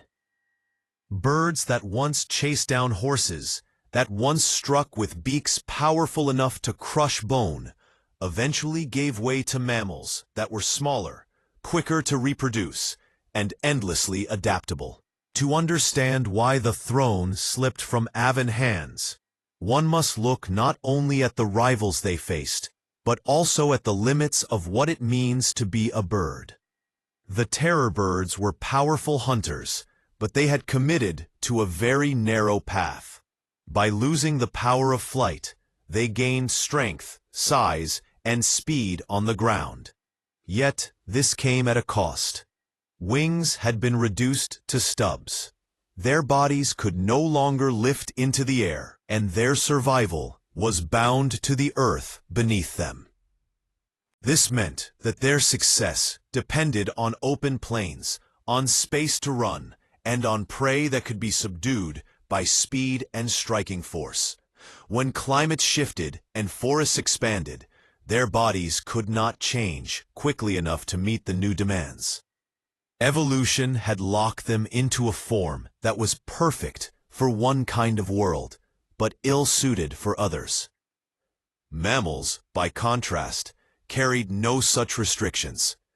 They came in countless shapes and sizes, from small scavengers to giants that rivaled elephants.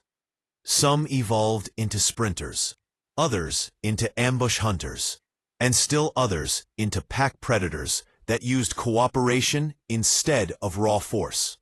While the terror birds relied on a single style of hunting, mammals explored every possibility. They took to the trees, the rivers, the plains, and the mountains, adapting with a speed that birds could not match. Each shift in climate opened new niches, and mammals filled them quickly. Another limit lay in the way the terror birds reproduced. Like all birds, they laid eggs, often only a few at a time, and their young required long periods of care before they could survive on their own. Any nest lost to predators or storms was a devastating blow. Mammals, however, gave birth to live young, and often produced multiple offspring at once. Their breeding cycles were shorter, allowing their populations to recover faster after losses.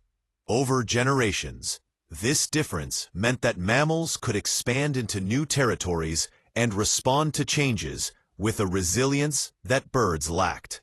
The structure of the avian body also imposed limits. Though their legs were powerful, they were designed for sprinting, not for endurance.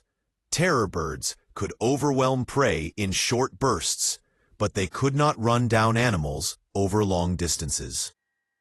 Mammals, such as early canids, developed endurance hunting, chasing prey until exhaustion brought it down. Others refined ambush tactics, springing from cover with claws and teeth in attacks that were just as deadly as the bird's crushing beak.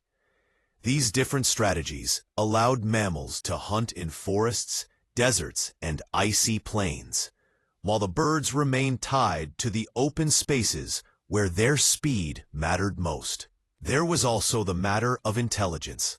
While terror birds were surely cunning predators, mammals developed increasingly complex behaviors. Some hunted in coordinated packs, others used problem-solving skills to outwit prey or to defend themselves against larger hunters. Over time, this behavioral flexibility allowed mammals to adapt not only in body, but in mind. They could adjust to new prey, new landscapes, and new challenges in ways that birds, bound by instinct and specialization, struggled to match. As the ice ages came and went, the pressure only increased. Mammals spread further, multiplied faster, and developed more varied forms. The terror birds remained formidable, but the world around them was changing in ways they could not keep pace with. Their size, once a symbol of dominance, became a disadvantage in dense forests and shifting climates. Their speed, once unmatched, was outmaneuvered by coordinated packs and ambushes. Their reproduction, once steady enough in stable environments, faltered against the rapid growth of mammalian competitors. In the end, the fall of the terror birds was not the result of weakness, but of limits. They had pushed the avian body to its extremes, becoming hunters as powerful as any that walked the earth. Yet, evolution had written boundaries into their design. When the world changed, mammals proved more versatile, more adaptable, and more resilient. The throne was not stolen in a single battle, but yielded slowly over millennia, as one lineage flourished, while another could not bend quickly enough to survive. What remains today are their bones, their echoes in the soil, reminders of a time when birds were the lions of their world. Their loss tells a deeper truth, that no form of dominance lasts forever, and that survival belongs not to the strongest alone, but to those who can adapt when the earth shifts beneath them. Though the age of the terror birds ended more than 2 million years ago, their story does not vanish entirely. A faint thread remains woven into the living world, a reminder that even giants leave behind echoes. That thread can be found in the sriamas, birds that still wander the grasslands of South America today. They are smaller, delicate, compared to their towering ancestors. Yet, in their movements and their hunting style, they carry the unmistakable memory of a dynasty that once ruled with speed and power. Sirias are slender, long-legged birds, standing a little over 3 feet tall, with feathers in shades of tan and gray that blend into the open country they prefer. Their bodies are built for running, more than flying, just as the turkey of tan, terror birds were. Though they retain the ability to take to the air, their flight is clumsy and brief.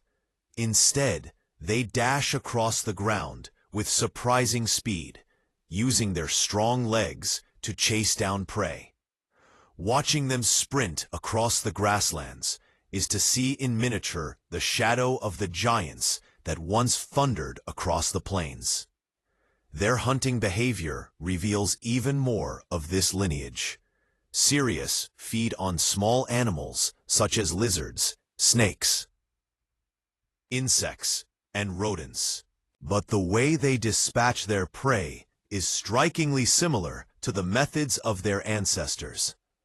When a Sariama catches something in its beak, it does not simply swallow it whole.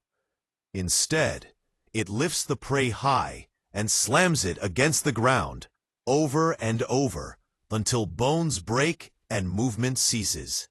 This strike and crush technique is a scaled-down version of the terror bird's attack, living echo of the axe-like blows once delivered by beaks the size of swords. In this behavior, paleontologists see a rare connection between past and present. Most lineages vanish without leaving such visible traces. But Syria must preserve not only the bloodline, but also the habits of their formidable relatives. To observe them is to glimpse a fragment of how the terror birds may have behaved millions of years ago. The difference lies only in scale. A small rodent instead of a horse, a snake instead of a sloth. Yet the mechanics are the same, a timeless method of subduing prey that evolution shaped long before the first humans ever walked the earth. The Syria world is also reminiscent of the landscapes where their ancestors thrived. They roam the open fields and savas of Brazil, Argentina, and Paraguay, environments where running serves them better than flying.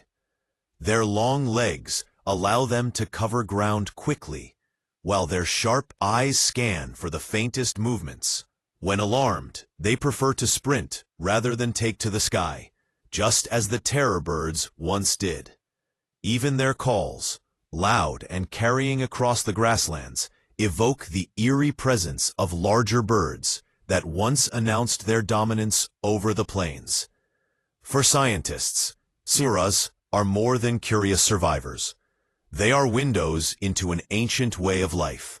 By studying their behavior, researchers gain hints about how the terror birds may have stalked and subdued their prey. The repeated slamming of a captured animal, the reliance on speed rather than flight, the preference for open landscapes.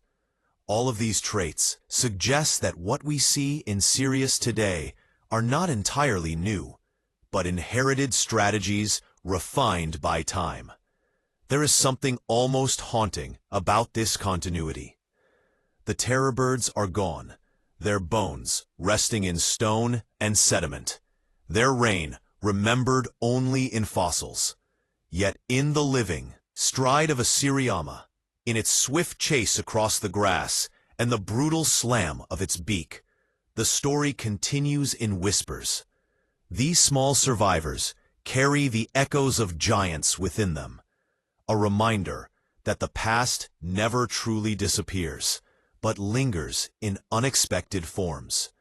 And so, even though the throne once held by the terror birds has long since passed to mammals, their legacy endures in these smaller birds that still run beneath the South American sunlight. In their eyes, sharp and watchful, in their legs built for sudden speed, and in their calls that echo across the plains, the spirit of their colossal ancestors still stirs, keeping alive the memory of an age when birds, not beasts, ruled the land. The story of the terror birds is told not in living memory, but in stone, in fragments of bone drawn from cliffsides and riverbeds. Each discovery is like a personal connection, single word in a book with most of its pages missing. We know of their towering height, their crushing beaks, and their long reign as rulers of South America. Yet much of their story remains hidden. The fossil record is incomplete, and what lies buried still holds mysteries we cannot yet unravel. Most of what we know about these giant birds comes from scattered remains. A skull here, a leg bone there, a partial skeleton in another place. Complete skeletons are rare, leaving paleontologists to piece together their forms like puzzles, with most of the pieces gone. The massive skull of Kelinken, stretching nearly 3 feet in length, tells us of the terrifying size of its head and the power of its beak. But the rest of its body is less well known. Some terror bird species are recognized from little more than a handful of bones, meaning that entire aspects of their lives, how they lived, stood, how they moved, and even how large they truly grew, are still open to question. This fragmentary record leaves room for wonder. It is entirely possible that we have not yet uncovered the largest terror bird of them all. The giants already discovered, such as Kellen or Brontosaurus, may not represent the upper limit of their size. Somewhere in the rocks of Patagonia or the riverbeds of Brazil, there may still rest fossils of a bird even more massive, one whose strides would have shaken the ground harder, and whose beak would have been more fearsome still. Each new dig holds the chance of rewriting what we thought we knew, for the earth keeps its secrets patiently, revealing them only when the right hands and eyes uncover them. Beyond size, there are other questions the fossils have yet to answer. How exactly did terror birds hunt? Their skulls suggest a strike and retreat style, slamming their beaks down and pulling away before striking again. But bones alone cannot capture the full picture of behavior. Did they hunt alone, or did some species work together, driving prey into the path of others? No fossil has given us certainty, only hints. And what of their feathers?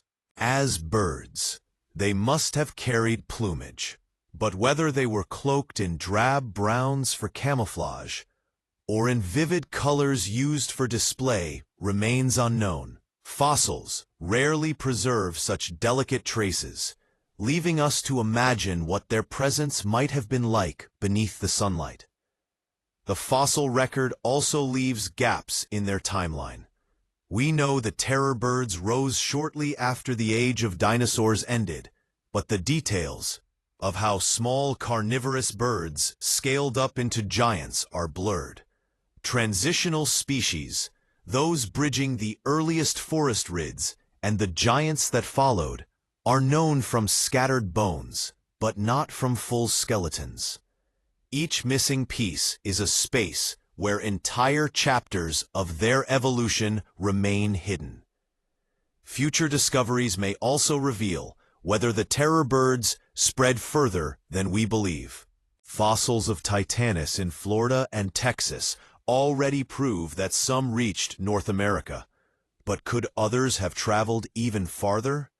Could small populations have survived unnoticed in corners of the continent longer than we think, leaving no trace except a fragment of bone waiting to be unearthed? These questions hover like shadows around the record we have, reminders that absence of evidence is not the same as evidence of absence. Each fossil dig is a step into this silence. Scientists brush away layers of stone that have slept for millions of years, uncovering the shapes of bones that once strode across plains and riversides. Every discovery, no matter how small, has the potential to shift our understanding. A single new skull could reveal a hunting style more complex than we imagined. A single leg bone could prove that a bird grew even larger than the giants already known. And perhaps one day, a nearly complete skeleton will appear, filling the gaps that have haunted the story of these birds for so long. For now, the fossils whisper rather than speak. They give us enough to glimpse the terror bird's power, but not enough to know the full truth of their lives. The earth still hides their secrets deep in rock and soil, waiting for the right moment to let them surface. And until that moment comes, the mystery of what fossils still conceal adds another layer of wonder to the story of birds that once ruled as lions of the land. Across the history of life on Earth, the story of predators has always been one of rise and fall. No ruler, no matter how fearsome, holds the throne forever. The terror birds were only one chapter in this endless cycle, their long reign following the collapse of other giants and their own fall, leading into the rise of new hunters. When we step back and look at the sweep of time, a pattern emerges like the steady rhythm of waves against a shore, each crest followed by its decline. Long before the terror birds, it was the dinosaurs that held dominion. For more than 160 million years, they strode across every landscape, from towering, long-necked herbivores to the sharp-toothed kings like Tyrannosaurus. Their claws, their fangs, their sheer size gave them mastery over land and sky. Yet even they, who seemed unstoppable in their age, were undone.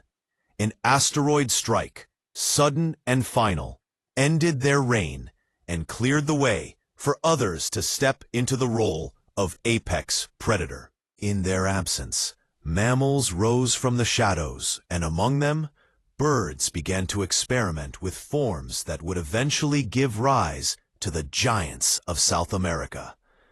The terror birds themselves then became symbols of dominance, their long strides shaking the plains, their axe-shaped beaks ending lives with brutal precision. For tens of millions of years, they seemed unshakable. Their isolation on a continent of their own gave them space to expand, diversify, and rule without rivals. Yet their dominance, too, was temporary. Climate shifted, forests spread, and new predators pressed against their borders. Saber-toothed cats and packs of wolves arrived, their claws and teamwork challenging what had once gone unchallenged. And as the throne of apex predator slipped from the terror bird's grasp, it became clear that their time had been only a chapter, not the story entire. The saber-toothed cats seemed for a while to be the next rulers. With fangs that curved like ivory knives and bodies built for strength and ambush, They claimed their place at the top of ecosystems across the Americas and beyond. Smilden, the most famous of them, was a hunter that commanded respect even long after it vanished, its bones telling of raw power. But their rule also came to an end. As the ice ages advanced and retreated, the prey they relied on grew scarce, and the cats that had once been supreme slowly faded, leaving behind only fossils as reminders of their grandeur. The cycle is clear. Dinosaurs rose, ruled, and fell. Terror birds emerged, strode across the land, and were dethroned. Saber-toothed cats seized their moment, only to vanish as well. At every stage, new predators filled the vacuum left behind, shaped by the challenges of their time. None endured forever, yet each left its mark, its story etched into stone and bone. This pattern tells us something deep about life itself, that dominance is never permanent, that survival is always temporary, and that change is the only constant. When we look at the world today, with lions prowling the African savannahs, tigers haunting the forests of Asia, and orcas hunting in the oceans, we see the latest holders of the crown. They feel permanent in our eyes, as if their rule will stretch on without end. But the fossils whisper otherwise. They remind us that every predator is bound to the same cycle, that even the fiercest hunters are only renting the throne until the earth shifts again, bringing new challenges and new rulers. And so the story of the terror birds becomes part of a greater rhythm, a reminder that every age has its monsters, and every age sees them fall. The rise and fall of predators is not just history. It is the heartbeat of evolution itself, steady and unending, carrying the memory of all who once walked at the top of the world. When the last of the terror birds vanished, the silence they left behind was more than the absence of giant footsteps across the plains. For over 50 million years, their presence had shaped South America's ecosystems. Every herd of grazing mammals, every small rodent, every creature that lived beneath the open sky had evolved under the pressure of sharp eyes and hooked beaks. With the birds gone, an entire balance collapsed. The crown of apex predator, empty for the first time in ages, did not remain vacant for long. The gap was filled quickly by mammals whose rise had been building in the background for millions of years. As forests spread and climates shifted, the predators that had crept into South America from the north began to thrive. Packs of wild dogs, descendants of early canids, roamed across the savannas, chasing prey in long pursuits that terror birds could never match.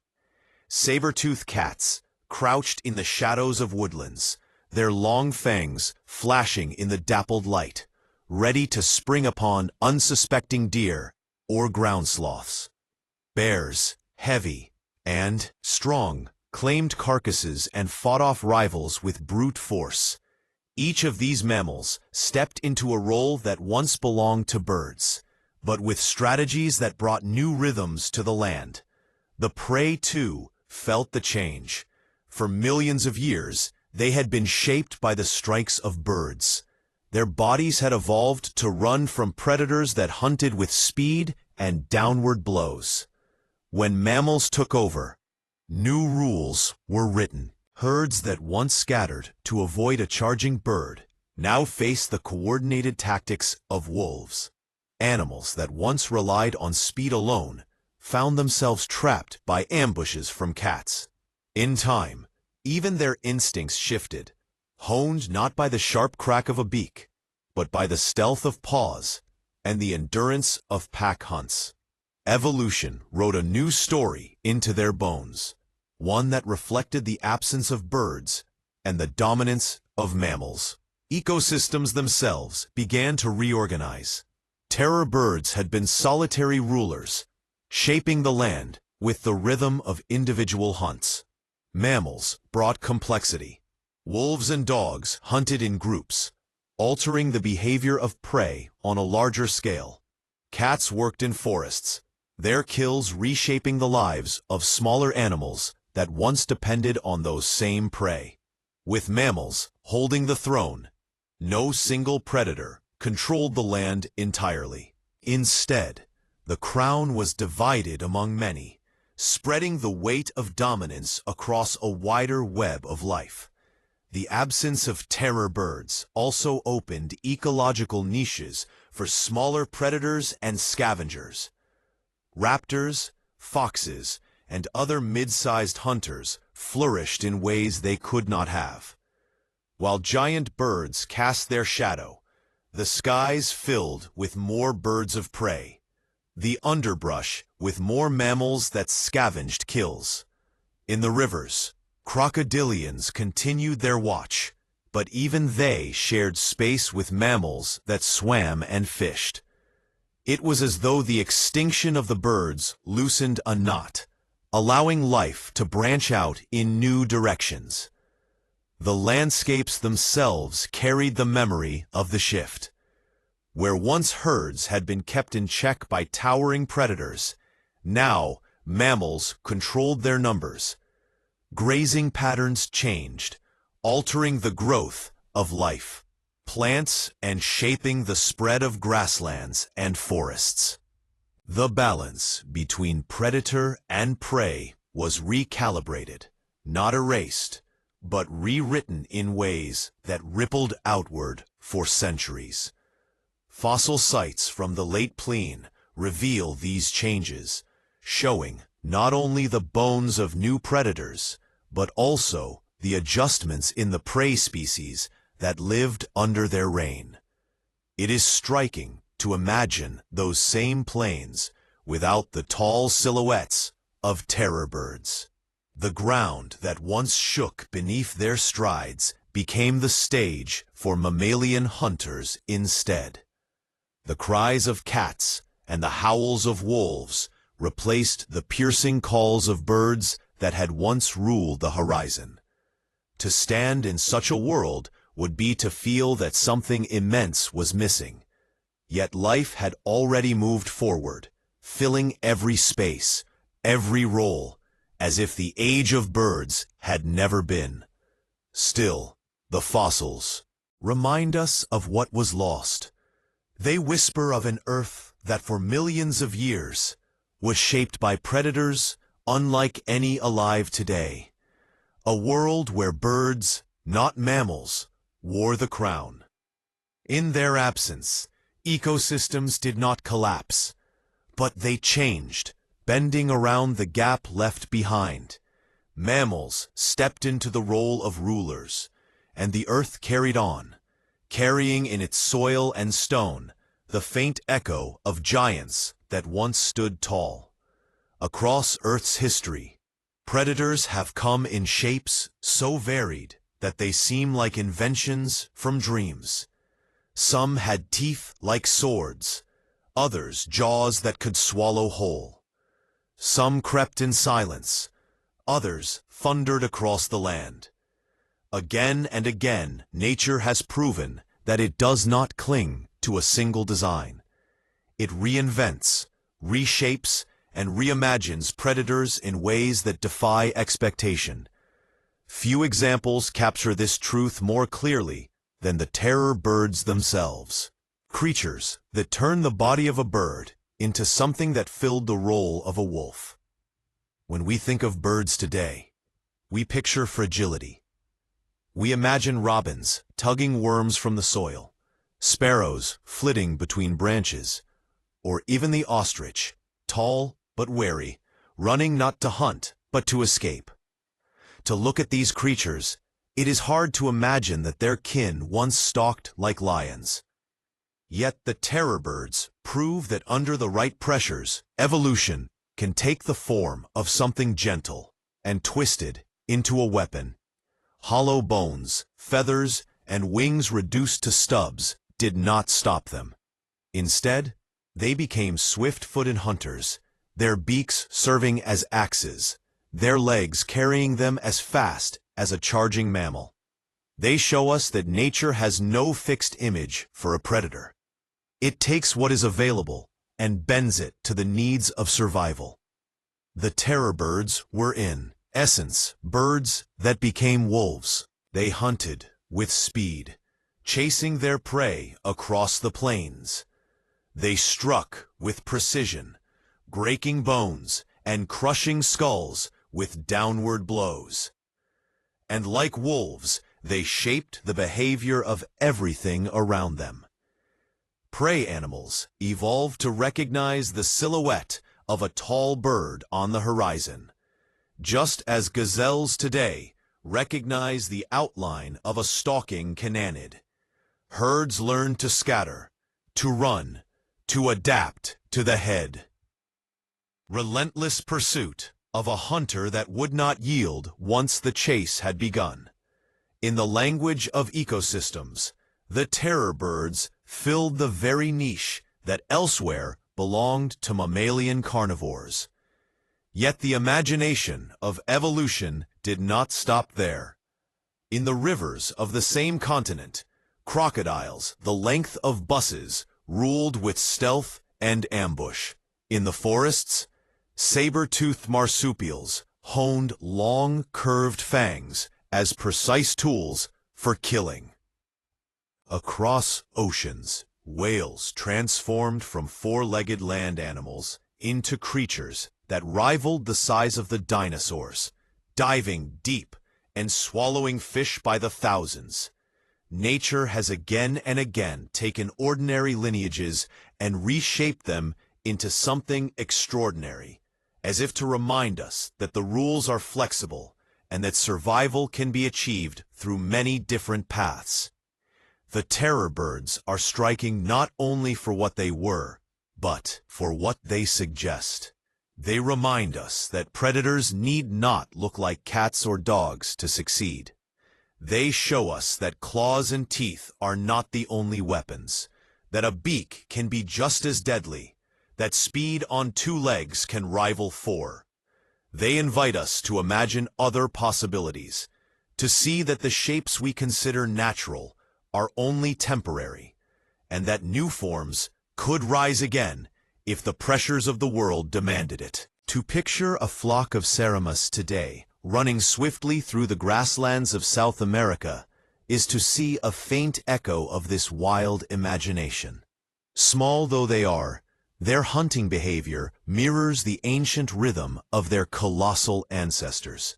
They slam snakes against the ground, just as terror birds once slammed sloths and horses. In them, the spark of evolutionary creativity still flickers, scaled down but unmistakable. What the terror birds tell us more than anything is that evolution does not build toward perfection, but toward possibility. It takes wings and turns them into running legs. It takes a light frame and transforms it into a body of speed and power. It takes a creature we think of as fragile and remakes it into something to be feared. In the story of life, predators are not fixed designs, but roles waiting to be filled by whatever form can best adapt. The world without terror birds may seem quieter, but the principle they embodied remains. Somewhere in the endless turning of time, new shapes of predators will rise, different from anything we expect, yet carrying the same purpose of survival. Just as birds once became wolves, evolution may one day imagine something equally strange, equally powerful, and equally unforgettable. Across the deep history of Earth, one theme appears, again and again. The most powerful creatures, the ones that seem untouchable in their own age, are never as permanent as they appear. Dinosaurs walked the land for more than 160 million years. their size and strength unrivaled, their presence stretching from forests to deserts to coastlines. Yet a single impact from the sky was enough to bring them down. Terror birds thundered across South America for more than 50 million years, unmatched as hunters of the plains. But they too faded when climates shifted and mammals pressed into their world. Saber-toothed cats, with their curved fangs and immense strength, once stalked nearly every continent. But even they could not endure the changes brought by the ice ages. Each reign that seemed eternal proved fragile when tested by the forces of time. Dominance in nature is never absolute. It rests on conditions, on landscapes, on climates, and on the balance of prey and predator. For the terror birds, dominance required wide grasslands where their long legs could unleash their speed. For saber-tooths, it required large herds of grazing animals to feed their powerful frames. For dinosaurs, it depended on ecosystems stable enough to support their immense bodies. When those conditions shifted, no amount of power could hold the throne. The same traits that once brought them success became the very reasons they struggled. Strength became a burden. Speed became less useful. And specialization became a trap from which there was no escape. Adaptation is the true measure of survival.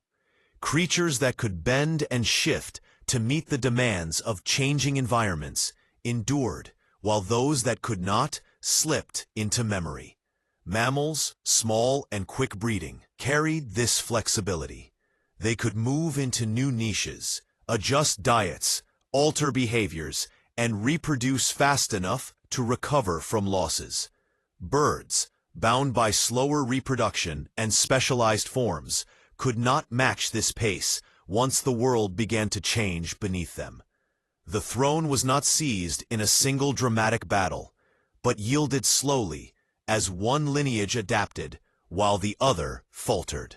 Even today, we see this pattern echo in the world around us. Lions rule the savannas of Africa, but their territories shrink as climates shift and landscapes are altered. Polar bears dominate the frozen north, but as ice retreats, they face challenges no power of claw or tooth can overcome. Orcas rule the oceans with intelligence and coordination. Yet even they are bound to the survival of prey populations that fluctuate with warming seas. Every predator alive today, no matter how supreme they appear, holds only a temporary crown as fragile as those that came before. The story of the terror birds is a reminder written in stone. For more than 50 million years they seemed invincible, their dominance stretching across generations beyond count. Yet their end came all the same, and with it a silence where once their calls echoed. They remind us that dominance is never about who is strongest in a single moment, but who can adjust when the world begins to change. Survival belongs not to the fiercest, but to the most adaptable. Those that can step aside from one way of life and embrace another. The fragility of dominance is not a failure, but a natural rhythm. The rise of one predator clears space for the next. Each age brings its rulers, and each ruler eventually gives way. What endures is not the reign, but the continuity of life itself, reshaping, reimagining, and flowing forward into new forms. The terror birds may be gone, yet their story carries the lesson that even the giants of the earth are temporary. The real key written into the quiet persistence of smaller adaptable creatures is change itself. The endless ability to bend without breaking as the earth turns through its cycles. If you stand today on the wide plains of South America, the land stretches out in quiet layers of grass and sky. The wind moves gently through the tall blades, bending them in waves that shimmer like water under the sunlight. Horses graze in small herds, their ears flicking at the sound of insects. Rodents scurry low to the ground, and the calls of distant birds drift across the horizon. To most it feels peaceful, ordinary, the rhythm of a modern ecosystem at ease. Yet, if you look closely, if you let your imagination lean into the silence, you can begin to sense what is missing. These same plains once trembled with the strides of giants.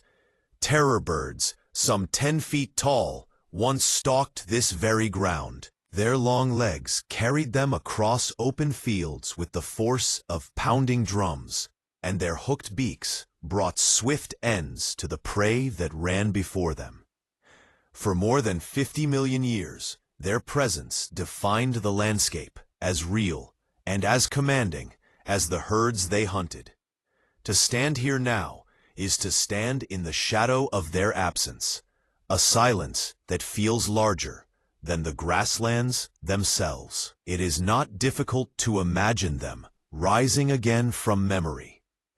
Picture a herd of ancient mammals grazing under the open sky.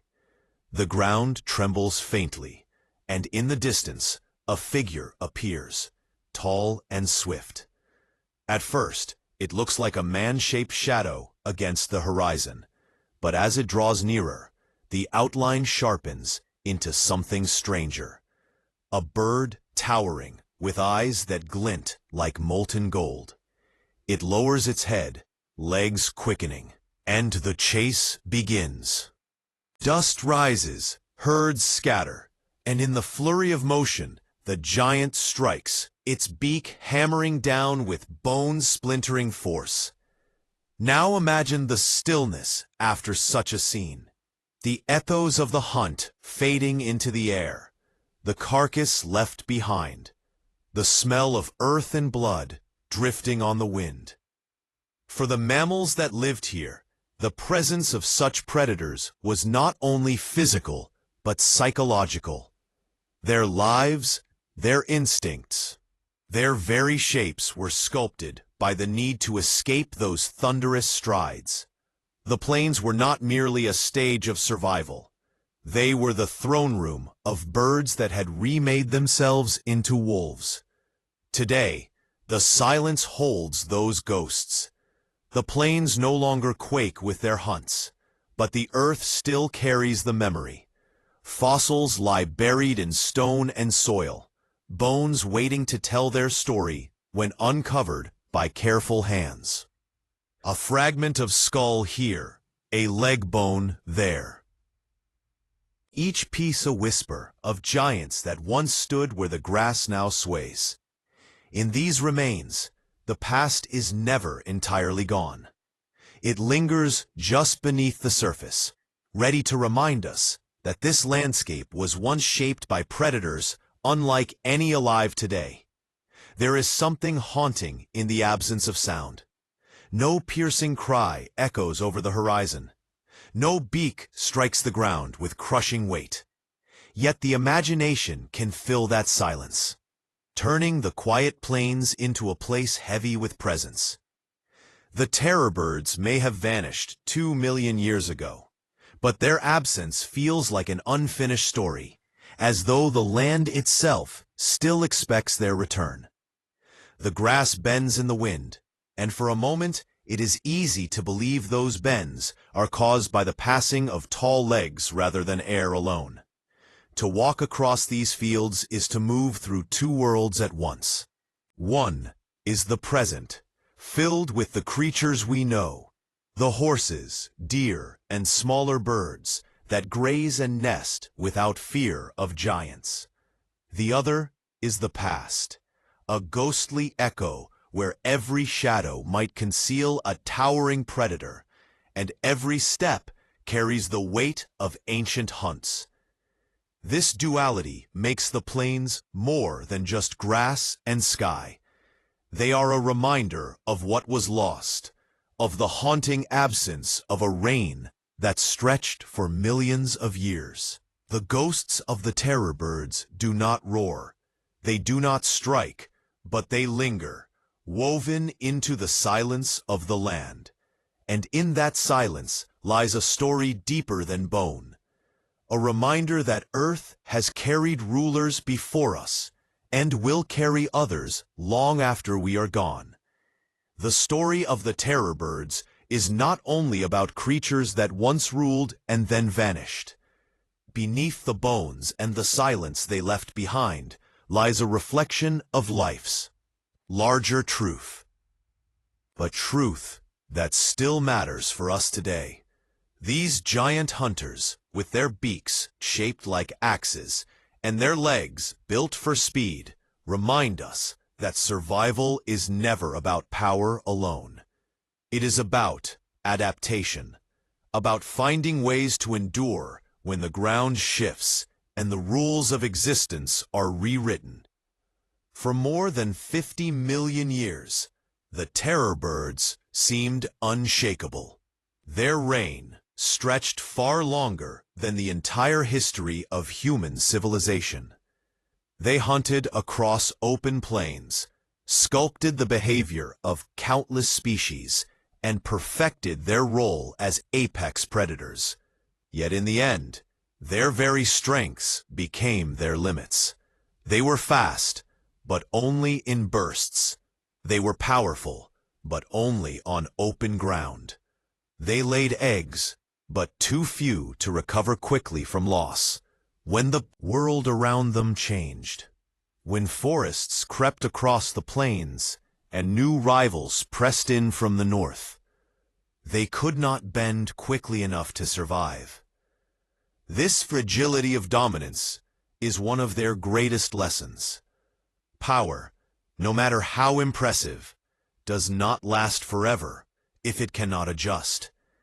The dinosaurs taught this lesson before them, the saber-toothed cats after them, and in each case, the message is the same.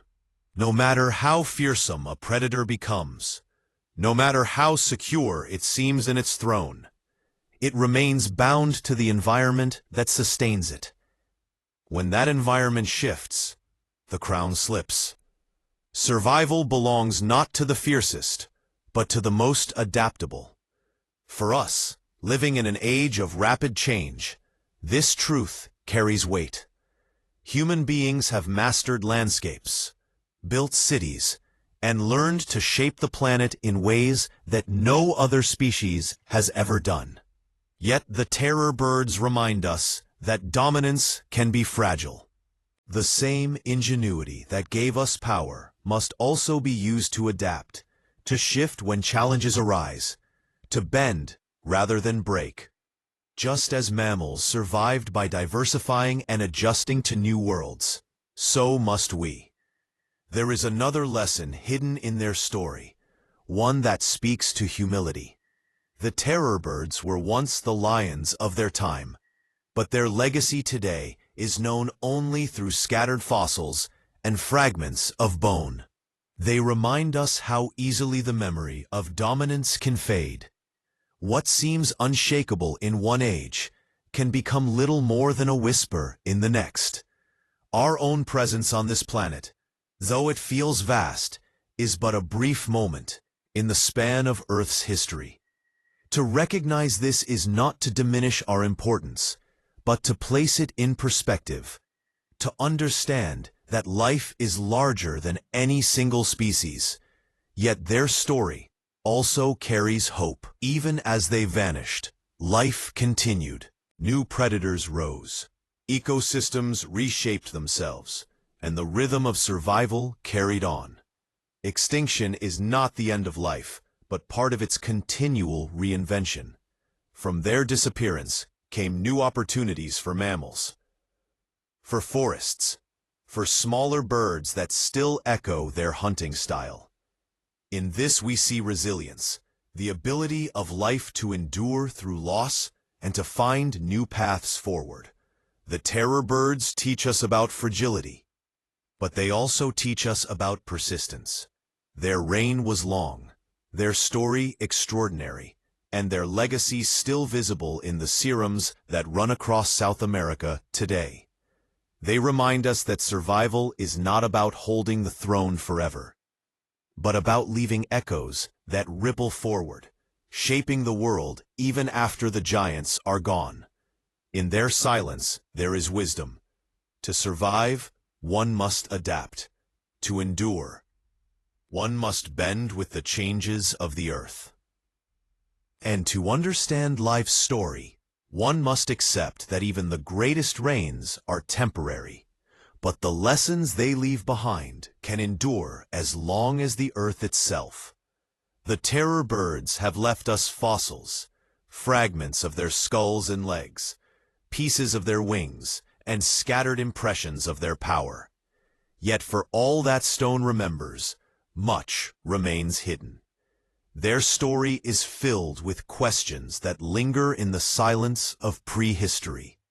Questions that even science has not yet been able to answer.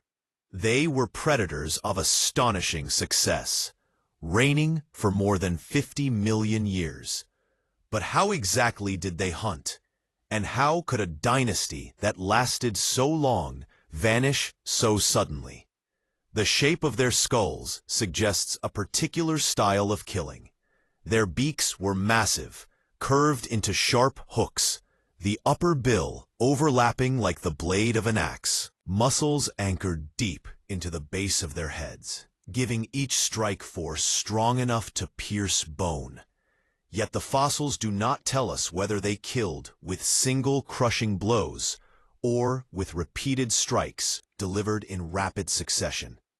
Some scientists imagine them striking like hatchets, driving their beaks down with precision before pulling back and striking again.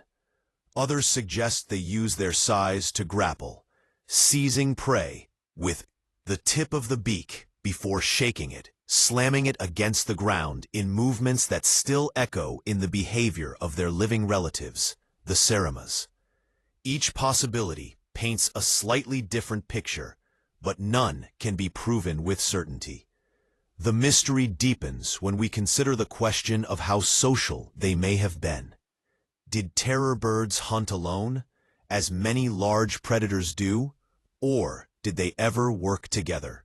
The fossil record leaves no clear sign of cooperative hunting, yet it does not entirely rule it out. The plains they ruled were vast, filled with herds of grazing mammals that could have been easier to control with more than one hunter. If some species did learn to coordinate, even loosely, their power would have been magnified beyond what bones alone reveal.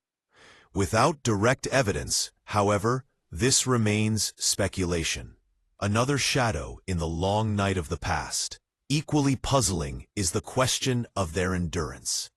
Few predator lineages have held the crown for as long as the terror birds. For tens of millions of years, they remained unmatched, evolving into small, medium, and giant forms that filled nearly every predatory niche on the continent. Their ability to dominate for such a span suggests not only strength, but also resilience. They weathered climate shifts, volcanic events, and waves of change that eliminated many other lineages. Yet, when their fall came, it came swiftly. Within a span of only a few million years, the birds that had once seemed eternal were gone. Why their fall happened so quickly? The answer lies in the arrival of new predators. Mammals that bred faster, hunted cooperatively, and adapted to forests and climates the birds could not.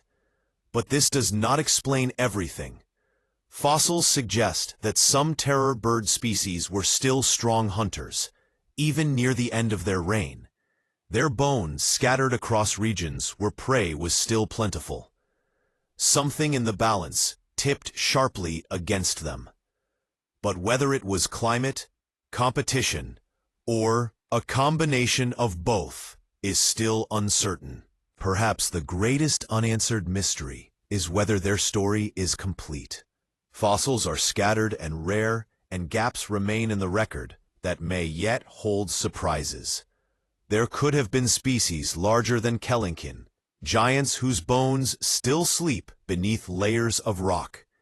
There may have been populations that survived longer than we think, lasting into times close enough to brush against the earliest humans. Until those fossils are found, the picture of their end remains unfinished. The unanswered questions give the terror birds a kind of presence. Even in their absence, they are not just creatures of the past, but puzzles that still challenge the present. Their silence invites us to imagine, to reconstruct their lives from fragments of bone and hints of behavior. In the end, what we do not know may be just as haunting as what we do. For it leaves us with the sense that the terror birds are not fully gone, that part of their story is still waiting in the earth, hidden in stone, waiting to be revealed.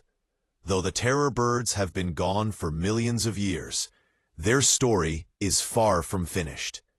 Much of what we know about them comes from fragments, skulls unearthed in Patagonia, leg bones recovered from the plains of Argentina, pieces of beak pulled from riverbeds in Florida. These scattered clues have been enough to sketch an outline of their reign. But so much of their history is still locked in stone. Modern expeditions continue to search, combing through landscapes where fossils wait patiently, silent records of a vanished dynasty. Each dig carries the hope of rewriting what we think we know about these remarkable predators.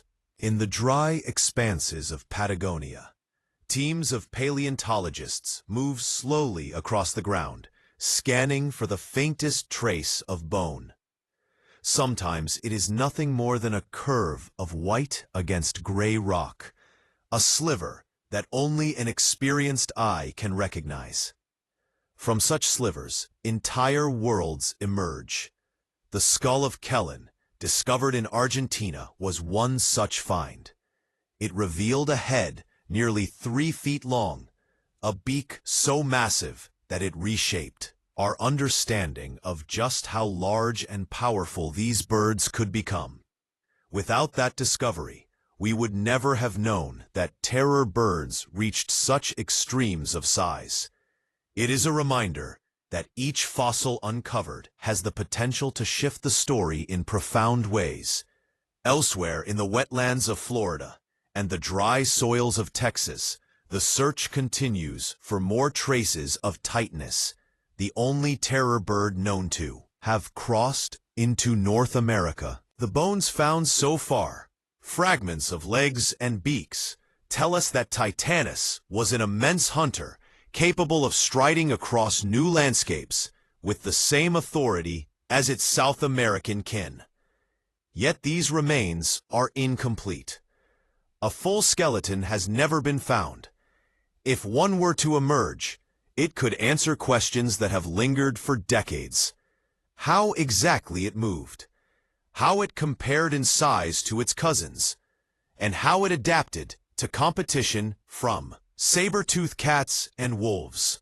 The challenges of fossil hunting make each discovery precious. Erosion, floods, and the slow grinding of geological time destroy far more bones than they preserve. What survives is a fraction, a lucky scattering left in the right soils, covered at just the right time. Paleontologists often describe it as searching for needles in vast haystacks, where the haystacks stretch across deserts and mountain ranges. Yet it is precisely this difficulty that makes the search so compelling. Every bone uncovered is a gift from deep time, a voice carried forward across millions of years. Modern technology has added new tools to the hunt. Ground-penetrating radar, satellite imagery, and 3D scanning allow scientists to spot promising sites and analyze fossils without damaging them. In laboratories, high-resolution CT scans reveal the inner structures of skulls, showing muscle attachments and brain cavities that hint at behavior. From these details, we gain glimpses of how terror birds may have lived, how strong their bites were, how sharp their vision might have been, even how they balanced their great bodies as they ran. Still, the greatest promise lies not in machines, but in the Earth itself. Vast regions of South America remain unexplored, their fossil beds waiting beneath layers of soil and stone. In Brazil, Uruguay, and Chile, hints of undiscovered species have already surfaced in fragmentary finds. Some may represent lineages of terror birds we have never named, species larger or stranger than any we yet know. Each expedition that sets out carries with it the possibility of meeting a bird that has been gone for tens of millions of years. Its story preserved in the shape of a bone. The hunt for new discoveries is more than science. It is a bridge across time. Every fossil uncovered adds depth to the portrait of creatures that once thundered across the plains. Each new bone whispers of hunts, struggles, and lives lived in landscapes long gone. The hope of rewriting their story is what keeps paleontologists returning to the field, brushing dust from the earth, listening for the voice of giants hidden in silence. The terror birds may have vanished, but their story is still unfolding, carried forward by the patient work of those who search for what lies beneath our feet. The air is warm, the horizon a wavering line of grass and sky. A herd of ancient horses grazes in the distance, their ears twitching at the faint rustle of wind through the tall blades. The plain seems calm, but beneath that quiet, the ground begins to thrum. It is not the rolling thunder of a storm. It is the beat of legs, fast and relentless, shaking the earth with each stride. Out of the shimmer of heat, a shape emerges, taller than any man, towering nearly 10 feet high. It is a terror bird in its prime, muscles surging beneath feathers, long legs propelling it forward with the speed of a sprinting predator. The skull is immense, nearly the length of a man's arm, its hooked beak gleaming in the sunlight. Each stride eats the distance between hunter and herd, dust rising in golden clouds around its feet.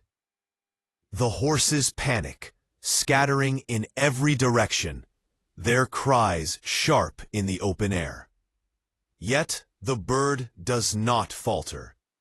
Its eyes are fixed, its stride unwavering, its speed astonishing. The chase is not one of endurance, but of power, compressed into moments.